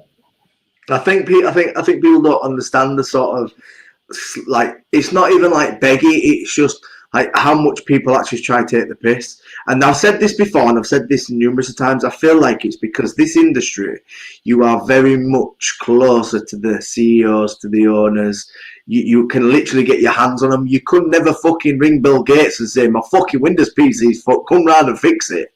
But people go on Facebook and message you and be like, fucking hell, Paul, do you know what I mean? You're so accessible, aren't you? I've tried never to shy away from that either. And we had times where I was getting less than 4 hours sleep a night because we were so busy, and we were just constantly on the go, constantly on the go, constantly on the go. And I still try. I mean, the worst case scenario, if someone had inboxed me and I'd say to them, mate, I'm driving, or I've finally got a night out with me and my kids, message Tom and he'll sort you out. Because what I didn't want to do was just blank someone and say, how dare you message me and ask me about a switch when you know that I've got a team of people around me and a fucking page that you can go and message customer service. Actually, we grew our brand, we grew our reputation, we've done what we've done because I was available on Facebook, Cash was available on Facebook, our shop staff were available on Facebook. And to get to a point where 3 years ago, financially, I could have just employed someone to pretend to be me on Facebook and answer messages and questions, but it wasn't me. And actually, I want to be sure that if I'm telling someone to fuck off, it's justified. Yeah. And if someone needs help, I'll help them. And if I haven't got the time to do that, I'll say to them, mate, I'm not being ignorant. I'm fucking up to my neck in it. Message Tom. Tell him. Sometimes I'll even message you and say, I've told this bloke to message you anyway. You just sort them out and deal with it. Because I don't want people ringing on. I don't want people thinking that I'm too big to stop and have a conversation. There's times at Expo where, I literally just want to go and have a piss. It's took me 45 people who stopped and spoke to me and shook my hand. And even on Saturday, this Expo, we went up to the stage and walking back, and some bloke's gone, all right, mate, would you mind if I had a picture took with you? And I was like, no, of course not. I had a picture took, and he was like, I've got one of your mods and I love it, and all the normal stuff. And when I walked off, Billy says to me, as if people are asking for your fucking picture. And I was like, it is what it is. And I'd honestly, I'd hate to think I ever get to a point in my life where I say, mate, fuck off, will you? You've got one of my mods, so because it's not how we started, and if we were selling 10,000 mods a day, I'd still like to think I've got enough time to say to someone, thank you for your support, because it means a lot to me, because it still does. Yeah. It doesn't change. I've never got to a point where I'm a bit. It's humbling, though. It is humbling. Like when you get asked for a photo or somebody just have a conversation with you you've never met before, it's humbling. A lot of people don't understand. Even though we're busy as fuck, it's still humbling that someone would take the time to come and speak to you and say, can I have a photo? Do you mind? I'll just have a conversation with you. It's humbling. I'll find it fucking mad that any cunt would want a picture of me on their phone. Look, mate, the first expert, and actually Kevin Lester, I can remember I was talking to people and they'd go, and as soon as they went, someone else come over and I was talking to people, and I remember Tasha coming over to me and saying, Paul, this bloke has been waiting for 40 minutes to talk to you, will you come and speak to him? And I think at that time I was talking to Kenny from Cream and Croydon, and I said to Kenny, mate, just give us 5 minutes, and it was Kevin Lester, and he literally just wanted to say, I've got some of your mods and they're brilliant, and just want to say thanks for doing what you do. And actually, that's humbling. Do you know what I mean? Yeah. Like I'd spoke to Kenny on Facebook. I'd never spoke to Kevin Lester in my life. And for him to wait about just for me to have 5 minutes to shake his hand and say, and for me, and genuinely, I mean, that first expo blew my mind, mate, because I was a bit like as if, but we were constantly fucking 3, 4, 5, 6 people deep at this. We only had a little 3 meter stand, but it was just non-stop from Friday through till Sunday night. And we were still packing away and selling product, It was just crazy. But I remember getting home that Sunday night and thinking, how the fuck does the likes of David Beckham go for a walk in the park? Because, and I'm not comparing myself to David Beckham, it was just the intenseness I felt that weekend, and the need to stop and speak to someone without, because even like, Matt, I'm standing there holding the end of my prick, I need to piss. And I still didn't want to say to someone, listen, mate, just fuck up because I'm going to piss myself. I'd still be talking to him, and I'd be going, I'm just on my way to the toilet, trying to be as polite as I can. And then they go, oh yeah, and I've seen you do this, and I've seen this, and did it, or whatever, or I've been using your shop for the last couple of years. And like now, I will say to people, I'm just going for a piss. As soon as I come back to this, I'm going straight back to my stand. Now the trouble is, sometimes on my way back to the stand, it takes me fucking half an hour. But apart from that, I'd never ever get. I'd like to think I never get to the point where I'm fucking feel like I'm too big to speak to anyone or say thank you or shake hands or take a picture, because everything that we've done to get to where we got to for people to ever ask me for a picture is what got us to where we got to, and it means a lot to me that people. I like the fact that people know that if you've got a problem, you can mess me. It doesn't matter. But where people messaging me say, "All right, mate, I bought one of your mods from X Shop and it's not working. What's the best thing for me to do?" Now, unless it was a warranty part that I'm going to send out to the shop anyway, I used to say, you know what, although you've bought it off them, I'll send you the parts out, because otherwise I'm going to send it to them anyway and they're going to send it to you. So I'll just send it straight to you and we'll sort it out. When we were wholesaling a lot more, that became problematic, just because it's important that people go back to their point of call, because the customers, the shops that snap product earn a margin to deal with any problems that are there. So Yeah. and again, it weren't sort of, oh yeah, you don't need to speak to me, mate. Go back to the shop you bought it from. It's just from a business point of view, it's difficult to start managing lots of people coming this way when they should be going a different way. So,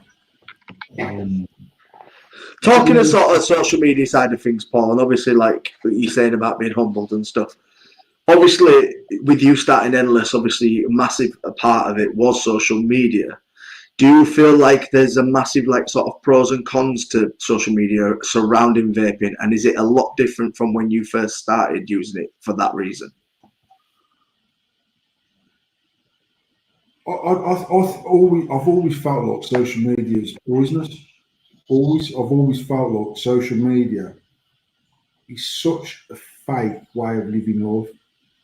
And I think, I mean, I genuinely try to be me, and that's good, bad, or indifferent. Some days I'm happy, some days I'm pissed off, and I'm ranting, I'm raving, and I'm fucking, and I'm blinding, and I'm doing. But that's because I genuinely have always tried to just be me, and not so much the vape community, because without offending anyone that's watching, there's only a handful of them people that I interact with on a daily basis that I consider friends. Most of them are customers or acquaintances, etc. But I see people on my Facebook that I know in real life, mate. I know they live like fucking tramps. I know that their fucking houses are shitty. And I see them posting on Facebook, and I'm like, do you forget that I know you, you're like, but what the fuck would you even post? Full of shit. Your house smells like a crackhead's foot. You're posting a picture of a fucking Yankee candle, like your house always smells nice and clean. It don't. It's a shithole because I've been in it and I had to wipe my fucking feet when I left. So stop giving it the big one. And just say that you haven't had time to fucking mop or clean because you've been playing with the kids, but you don't even do that. Most of the time, you're out sniffing coke and getting fingered. Do you know what I mean? Just leave your life. I hate the fakeness of social media.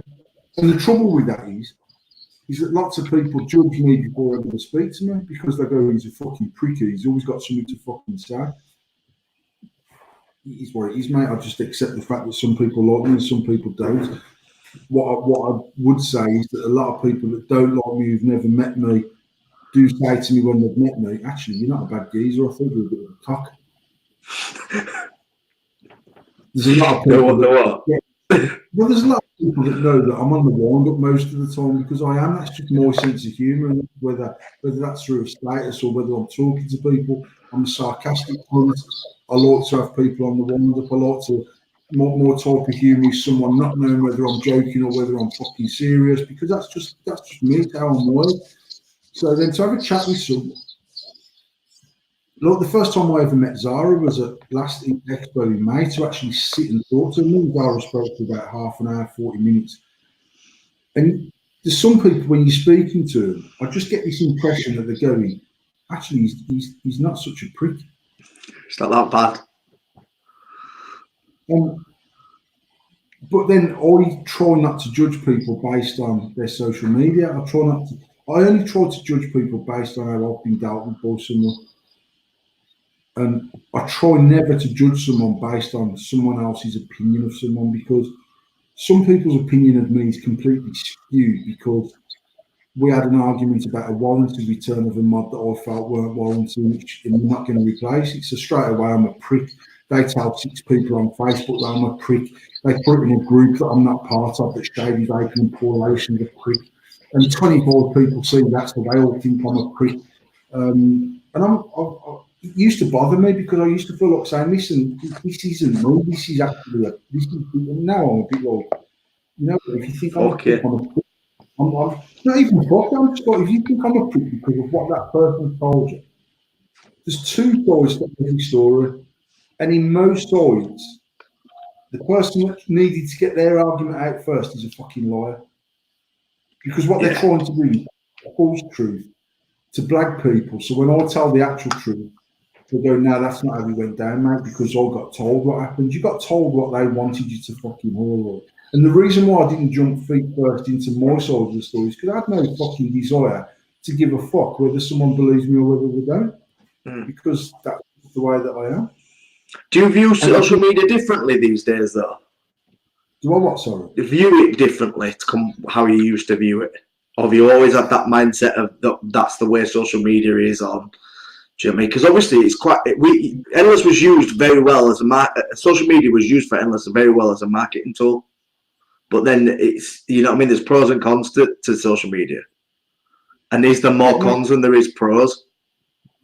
It depends who you are and what you're doing and what you're selling and what your product's like and what your price is like, because social media can switch on people very, very quickly. And I think there's lots of people on social media that got too much smoke blown up their arse, that felt they were invincible. I had some very, very successful pages way before vaping was even a thing. And I'm talking like 250,000 strong people on a like page, where back then, if I put a post up and I refresh my page within 30 seconds, it had got 1,000 comments, it had got fucking 2,500 likes. It was active, it had got shared fucking 1,000 times in 30 seconds. And I know, I'm going back 10 years, so I was 10 years younger. Social media was 10 years newer.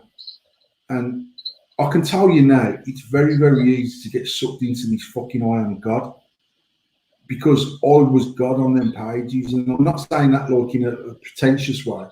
I had the ability to cause an absolute shitstorm. I had the ability to promote businesses and people would listen to what I said. And I just learned very, very quickly that there's lots of people on social media that are shit. Yeah. And they will go with the flow that they feel offers the least path of resistance. And I had some troll pack. I used to post stuff, Tom, that I see similar people doing it now. And whether it's because I was doing it such a long time ago, it just looks crass. It looks shit. It's maybe because I'm 10 years older, maybe because I've grown up a bit, but I just think that trolling was funny fucking 8 years ago. And I said it before, I was trolling before I'd even ever heard the word troll. Actually, what I was doing was, that is my sense of humour, is being extreme.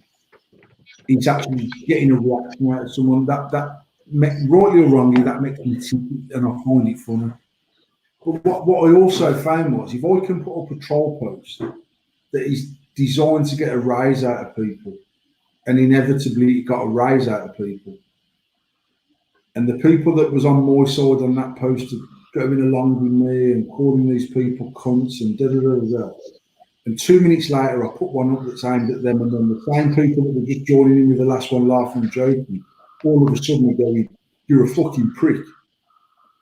It just made me realise very quickly that these people are idiots. Yeah. And I've said it before.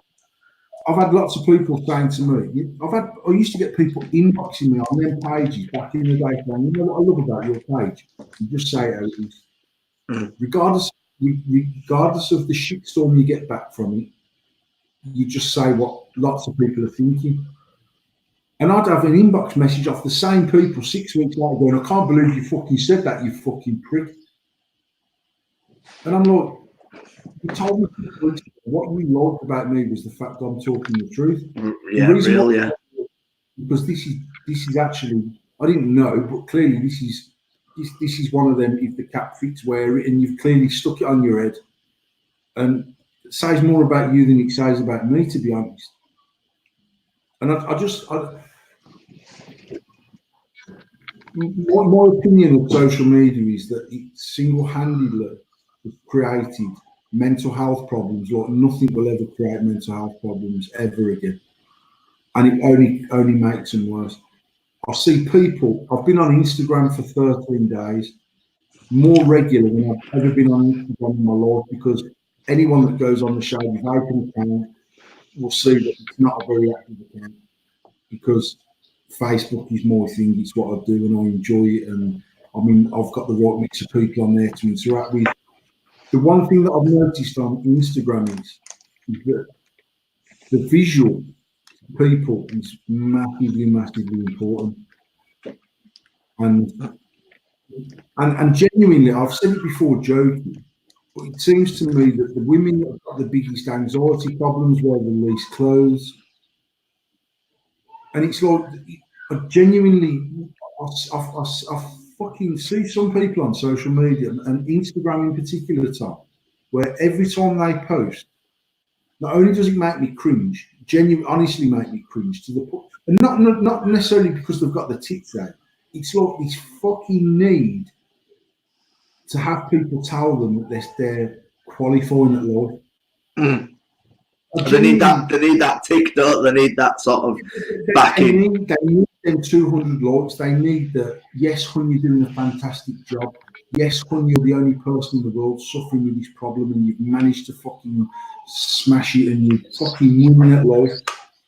I honestly don't need that validation in my life, and I get to bed every night comfortable knowing that. I wouldn't say every night. My aim every day is to go to bed every night comfortable knowing that I've lived that day the best that I can live it. Now, that doesn't mean that my life is all rosy and happy and glorious, because it's not. There's days when me and Tash go to bed and we've fucking been arguing all night and we haven't sorted out before I've gone to sleep. And that's because that's life and we're just a normal couple. So there's days where the day's gone to sleep and I've abused someone unnecessarily and I've fucking argued with someone else because of something else.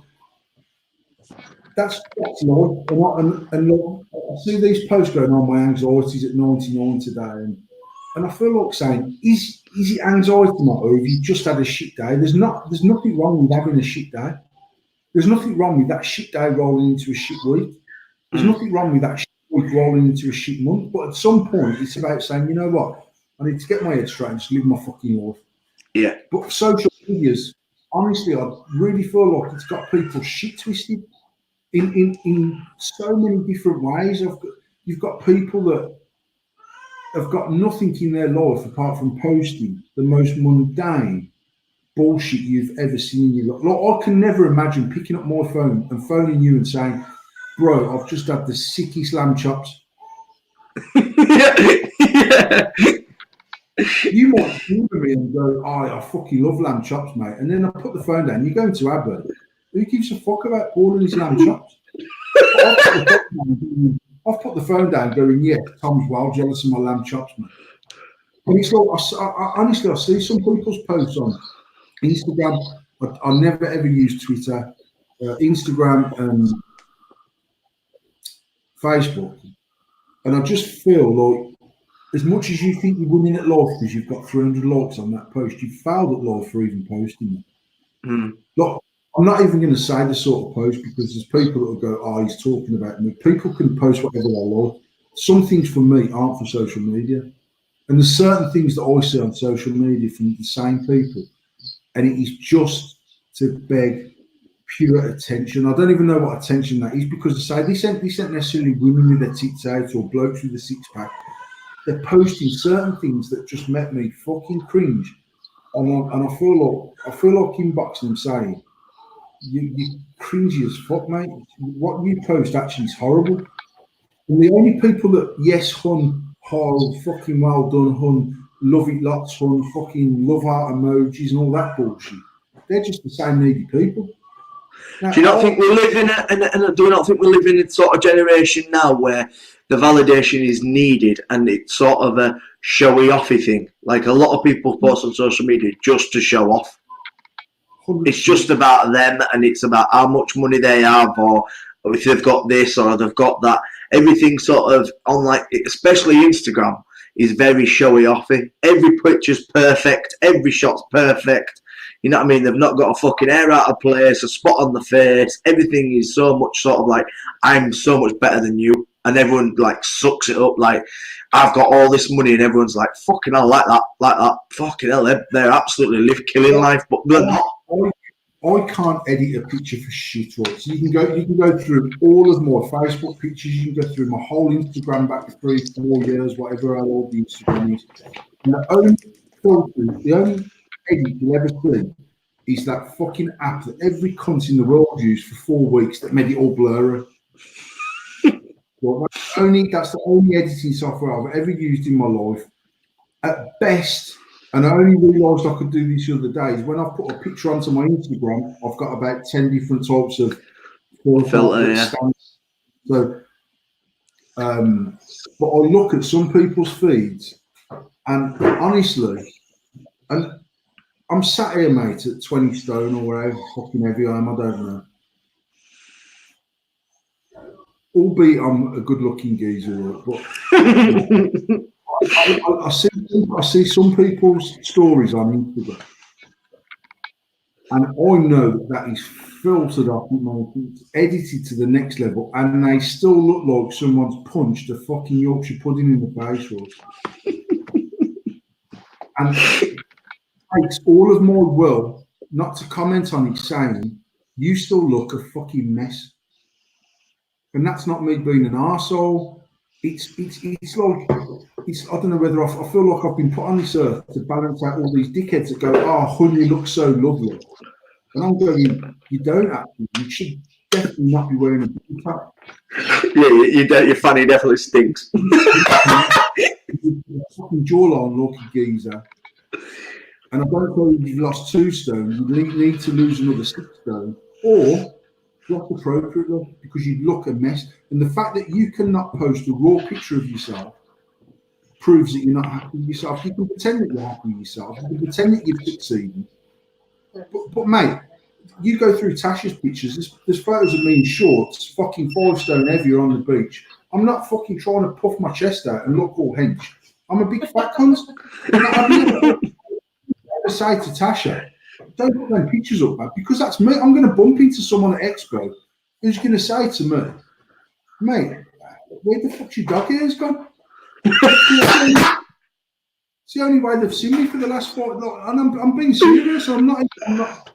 I know there's going to be people that watch this who go, the geezer's just a prick, actually. Why should I have any say about the way someone looks? And I haven't got a right to do that. The point that I'm making is, You've got to give it right, isn't that? Have an opinion is what it is. An hour and a half editing your photo with the caption about fucking gold. Post a raw picture. Hey, this is me at 17 stone. I look a fucking mess. This is me at 16 and a half stone. I've lost half a stone. I've worked fucking hard.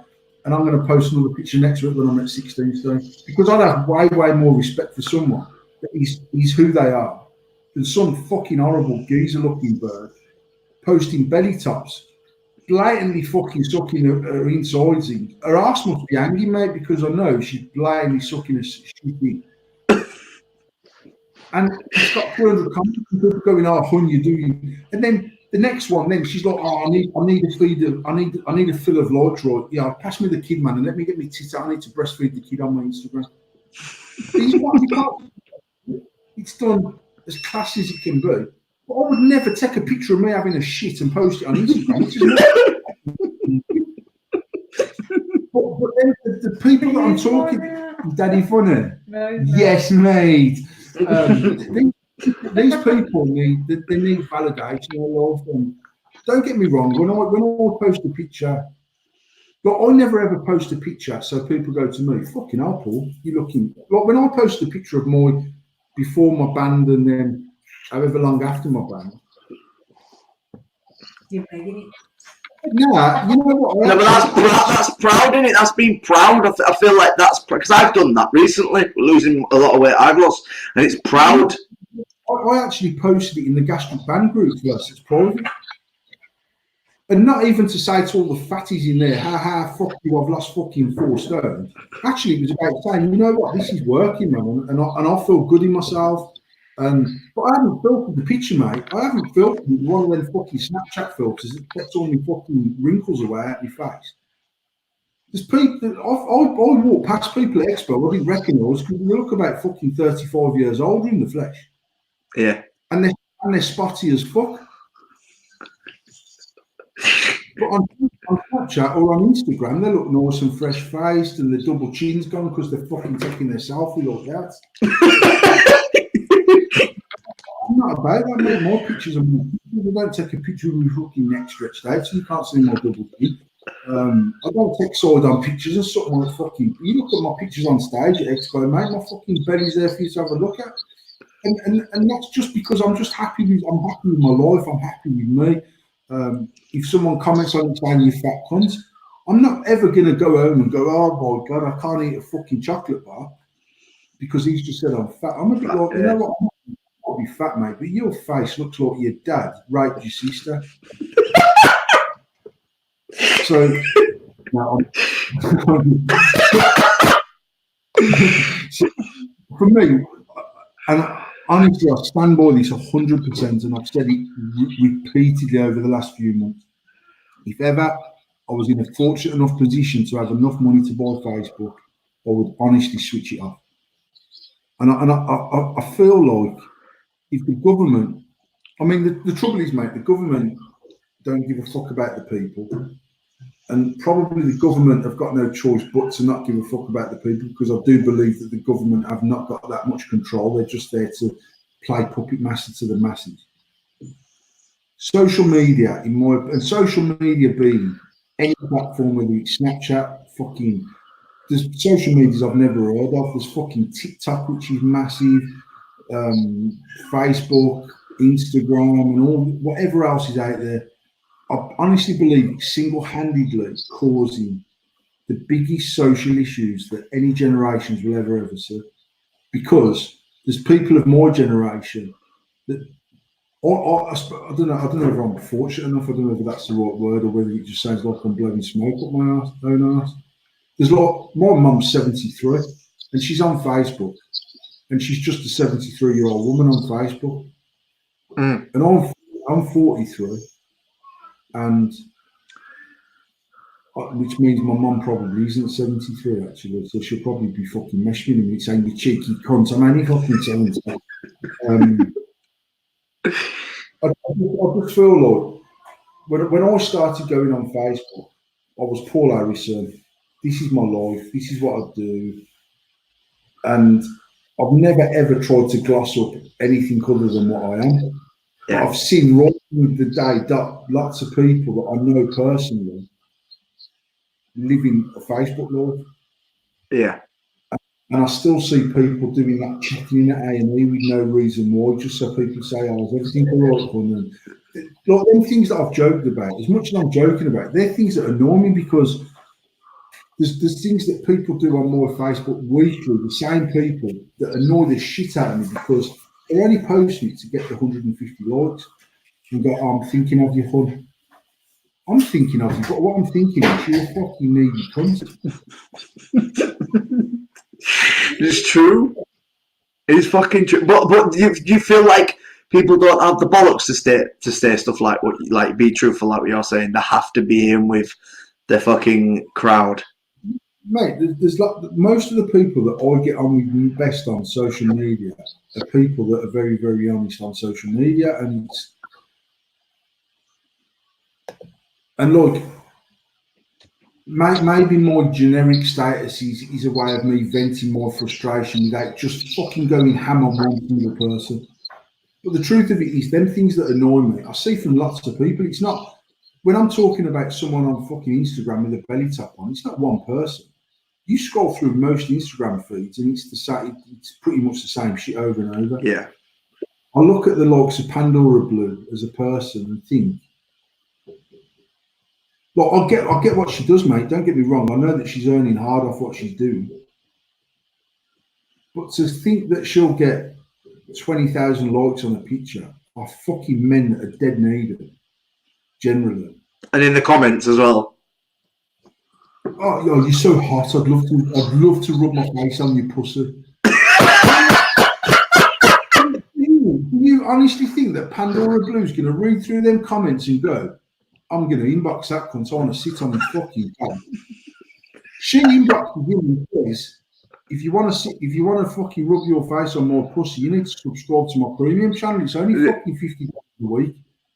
And then I'm going to show you stuff that no one else will see. And this dickhead sat at home in his mum's back bedroom going, "Fucking hell, I've only pulled Pandora Blue, mate. Here's fucking $50 Now, I'm sat here as a 43-year-old bloke thinking, why is there other 43-year-old men falling for this shit? Why have they not got enough about them? Tasha was watching a program. I didn't watch it. She was talking last night when I got in from work, and she was watching a program in the day about online scamming. Right, and there was a woman that got scammed by, I'm gonna say an Irishman, right, just not to be generic and say it was definitely a Nigerian. So it was an Irishman, and he scammed her for $10,000 or $15,000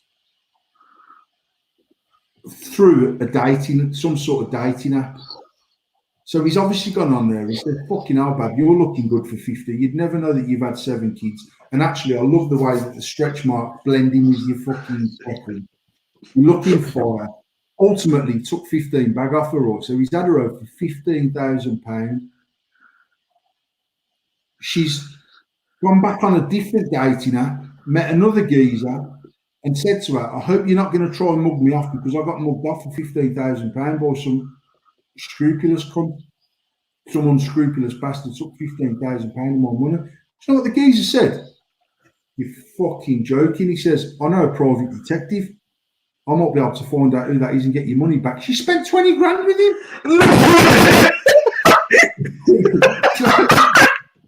and Tasha's telling me this last night, and I said, the same geezer.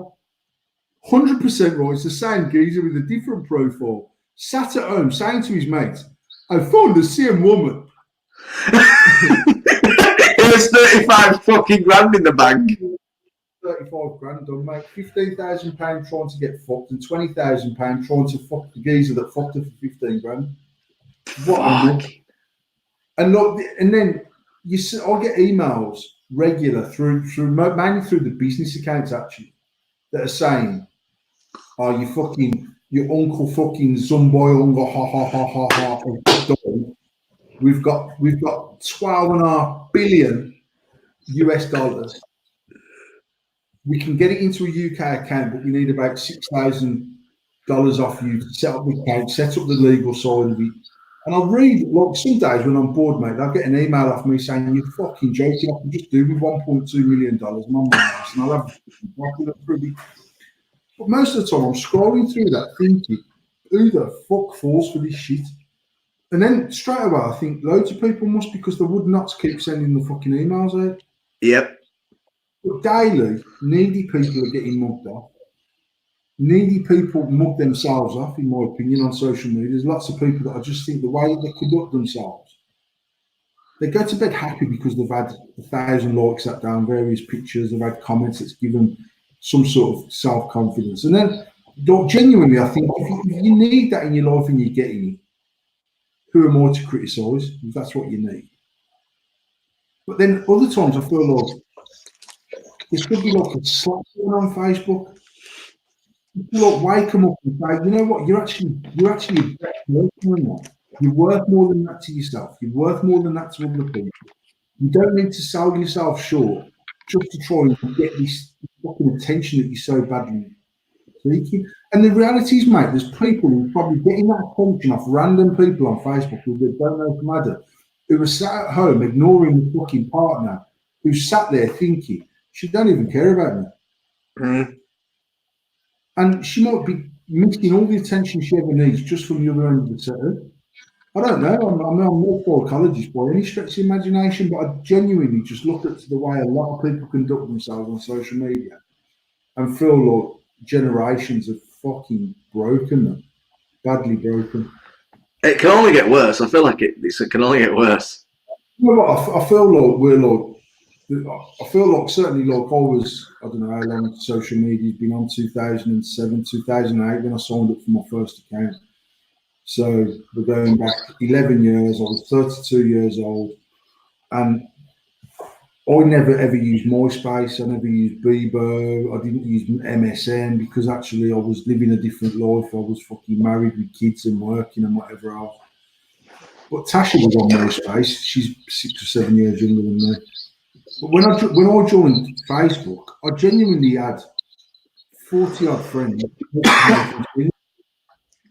And I've just chatted and talked and whatever, and then you see people from, and it wasn't even about adding friends that I knew then, it was more about interacting with people that I hadn't seen for fucking 20 years or whatever. And then obviously it's become what it's become today, but I feel like we're like a proper, there's like the generation above me, my generation, and 2 generations below me that are just absolute social media guinea pigs. Mm. And like Shanae, who's 13, she hasn't got Facebook, but nor does she want it because that's old people use Facebook. It's all about Snapchat. Yeah. Now, I don't use Snapchat as a social media platform. There's a few people that I message with Snapchat, but just because they're not on Facebook, but they're on Snapchat, so I'll message them on there, and it fucking grips my shit that sometimes they'll answer me and I can't remember what the fuck I've sent them because it's gone, and I'm like, this fucking whole platform is mad. It's like Snapchat to me is just like a seedy fucking bullshit social media platform because I've said a lot. I've had a conversation with people on Snapchat where they banter me, and I've had to send my message back to me. What the fuck did I say to you? I can't remember because I'm It's like, disappeared. fucking ridiculous. My daughter, because I'm not on Facebook, my daughter sent me a text message earlier. I don't even know who the fuck. I can't remember last time I had a fucking text. My brother sent me a text message before and thought that I'd fell out with him because I hadn't answered it, but I just hadn't opened my text message because I'm like, who the fuck would send a text message? I'm like, if I go through my text messages there, I've got a missed call, which comes through as a text. I've got DHL Express shipping, which is because we've got notifications. A missed call, a missed call, a missed call. I've got a text off Teamworks go-karts because they've got my number from somewhere and they keep spamming me with shoot. Voicemail. My uncle, who is my mum's brother, texted me. And he knew that I was not. He actually texted me saying, I know that you're not available on Facebook. Can you text me? Can you just text me X, Y, and Z? Look, I can scroll through all of my text messages here for the last fucking probably 5 years. A phone isn't a phone. You don't make phone calls like that. Especially our generation and above and below. Definitely don't make phone calls and text messages like they used to, because you've got fucking all these. It's literally a fucking computer in your hand. I'll say that there's probably at least 70% of people watching this live feed, either now live or in 10 years' time, that when their phone rings, they go like this with it.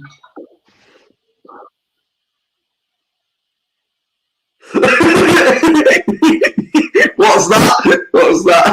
Yeah. You're thinking, what the fuck do they want, man?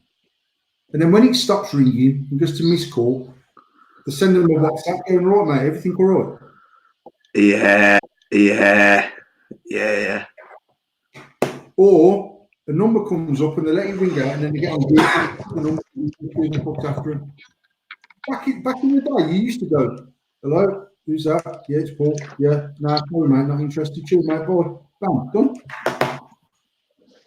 Weird people we are now, mate. And it's like technology, social media, fast living alive. That much technology being. Look, I can't imagine how quick the world would stop spinning if Google got switched off tonight. It's crazy, fucking crazy, man. Can you imagine if anyone's internet just went off like that? Now, listen, I sat in my living room before and went onto Google Maps, Street View, zoomed up, went up the road, round the corner, up the hill, zoomed across the road to get the number off the fucking curry house. I couldn't find it on Google because I weren't sure what it was called. And I was like, I can stalk the fucking curry house on fucking Google Street View. So I literally left my house on my phone, walked down the road, up there, turned left, up the hill, across the road, zoomed in. Yep, same. Screenshot, phone the number. All right, mate, can you get me a curry to my house because I'm a fat, lazy cunt. Madness, proper mad people. That I don't even know what's in store for us. But then I think as newer generations are coming into social media, they actually use it differently to us. Yeah. But a lot of communication is done through it. A hell of a lot. I've got some like nieces on say Instagram, and you go onto their profile. They've got like 65 million people following them on Instagram, but they've only got 9 posts on their Instagram. They're not about sharing everything and everything. And actually, some of them, they've got 9 posts. So if they go out Friday night and this Friday night out of the last 17, this is the one they want to share a picture. They'll put the new picture up and they'll delete the oldest one or the worst one out of them 9 because they only want 9 on there. So when you go onto the profile, that's the profile. You go on other people, mate, it takes you fucking 14 hours to scroll through today's shit. No one gives a fucking and the older generation, but I don't know, I just feel like maybe the younger generation are different. It's on social media because they know no different. We were like gifted this madness of technology. Certainly my generation, I can remember having no internet, I can remember not having a computer in the house, I can remember having to fucking load a cassette to get a game on my Spectrum. So I can remember all them things. I can remember the remote control being on a lead that plugged into the fucking telly, and you had to stand next to the telly to use the remote control, and you were as close as you would be if you were going to press the fucking button on the telly. It made no sense to me. But like me and Disco Dave was saying the other night, that actually probably the last 50 years has been the fastest sort of growth of knowledge and of technology than any other 50 years will ever be ever in the world. Mm-hmm. And yeah, we think vaping moves fast, but fucking life moves hell a lot faster. I mean, if I think that my daughter's 20, and when she was born, we didn't have internet in the house. I didn't buy my first computer. In fact, I'm telling a lie. I'd moved into the house 12 months before that, and by the time she was born, I'd got a PC that I paid fucking dough to have built. Clank, yeah, there were. And we had dial-up internet. There weren't even such things as Wi-Fi internet. You used to have WAP on your fucking phone. It was shit as fuck. Actually, in just 20 years, like, I can remember getting the first iPhone. I had the very first iPhone that ever come out, and then that ability to go on. I can remember being able to chat to people on Facebook chat through my iPhone, and them not knowing that I was on a phone, because you never used to be able to do that on WhatsApp. Yeah. You could only inbox someone, send them a message.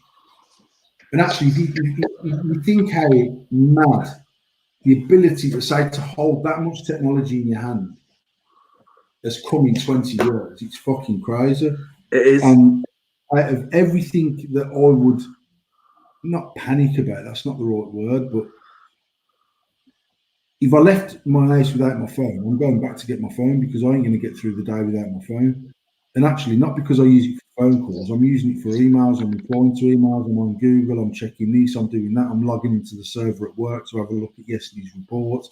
There's a million things that I do through that fucking phone. Crazy. I'm sat talking to, you're in Leeds, and I'm in fucking Birmingham, sat talking to you live and going out to other people because I've got a device in front of me, it's got a camera on it. Back in the day, mate, when we took a camera of picture, I had to walk to the chemist and give the cunt my film and wait 7 days to get my fucking picture. Get it done, yeah. Crazy. And I suppose, like, your generation of people embrace technology way more than I do, because I can remember not having it. People of your age, or maybe like 5 years younger than you, don't. Like my daughter's 20, she'll never know not having internet, because she's always had it. I can remember her being about 5 years old asking me, "What's this, Dad?" And it was a CD.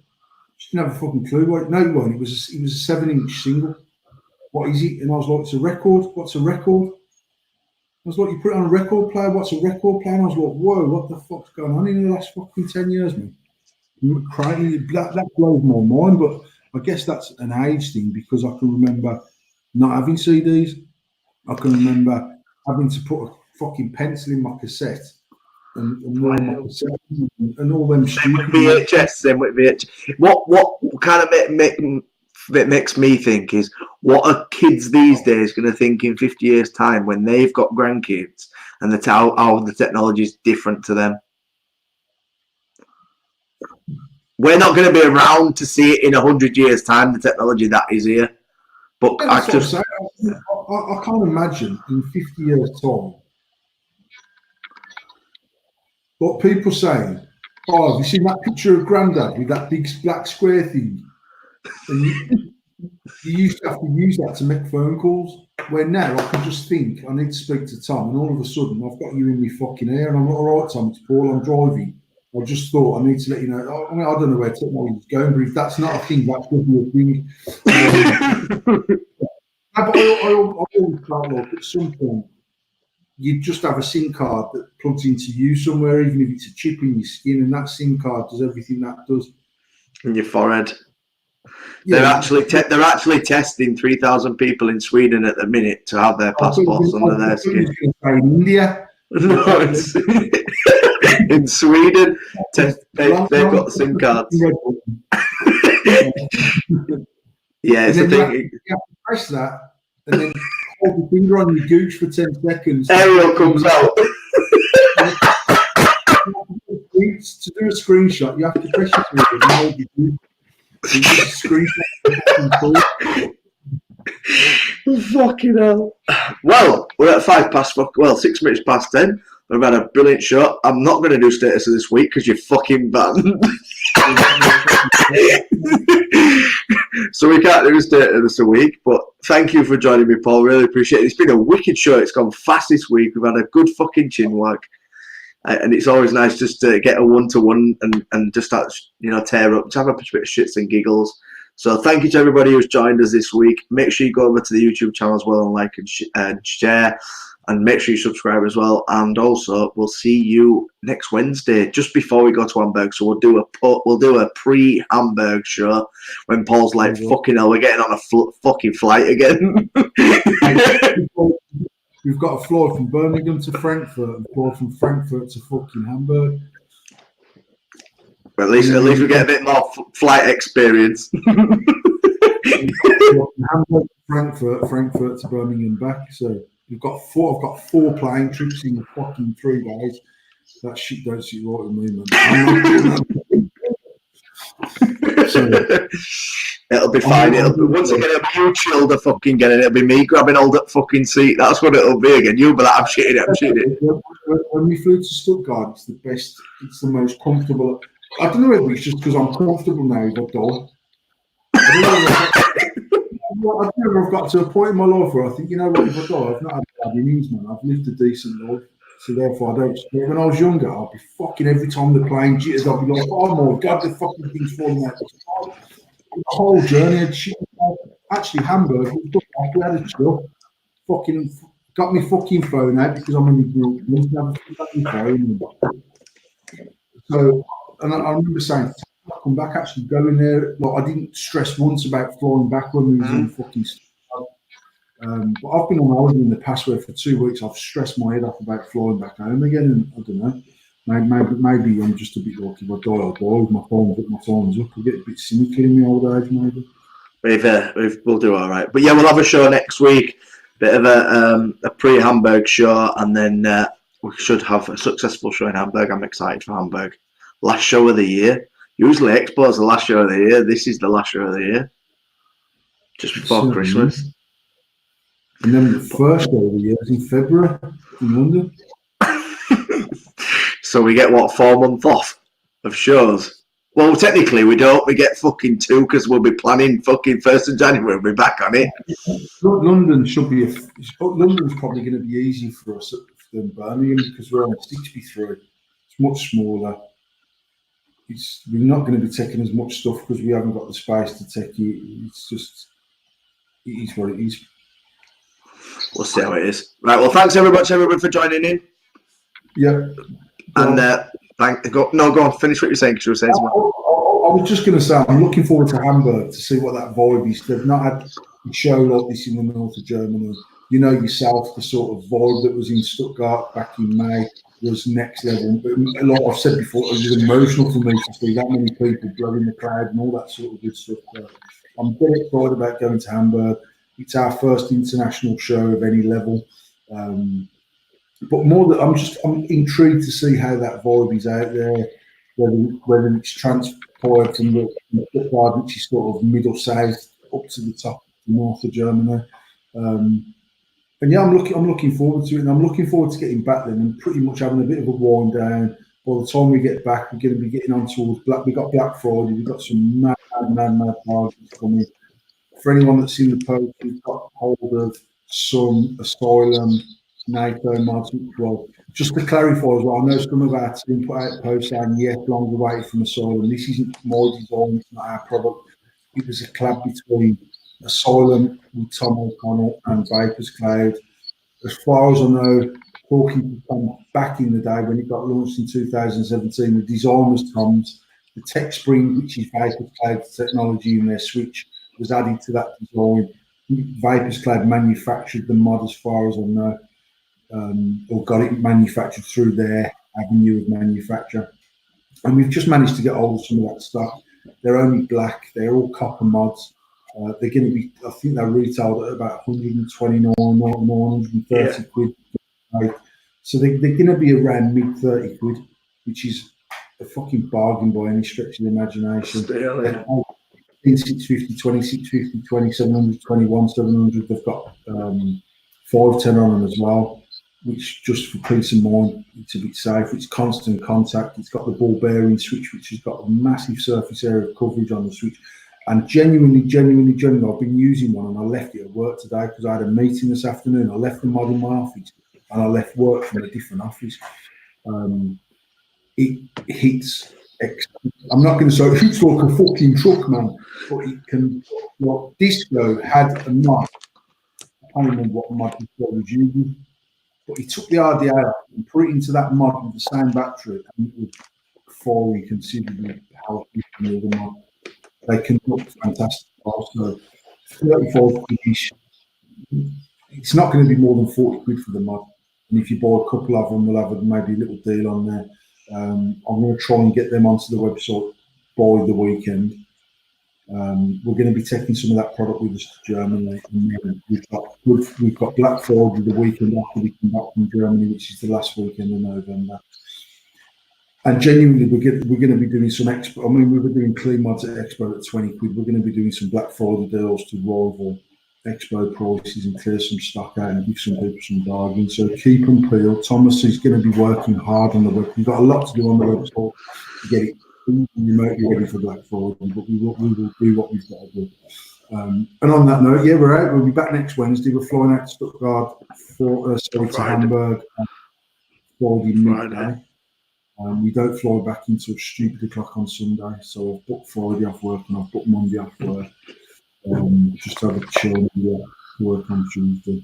So we will go live from Hamburg, either via Instagram on my phone, or Thomas can, if we've got Wi-Fi and data or whatever, we need to do that sort of stuff. We'll try and go live. I want to try and go live from the opening.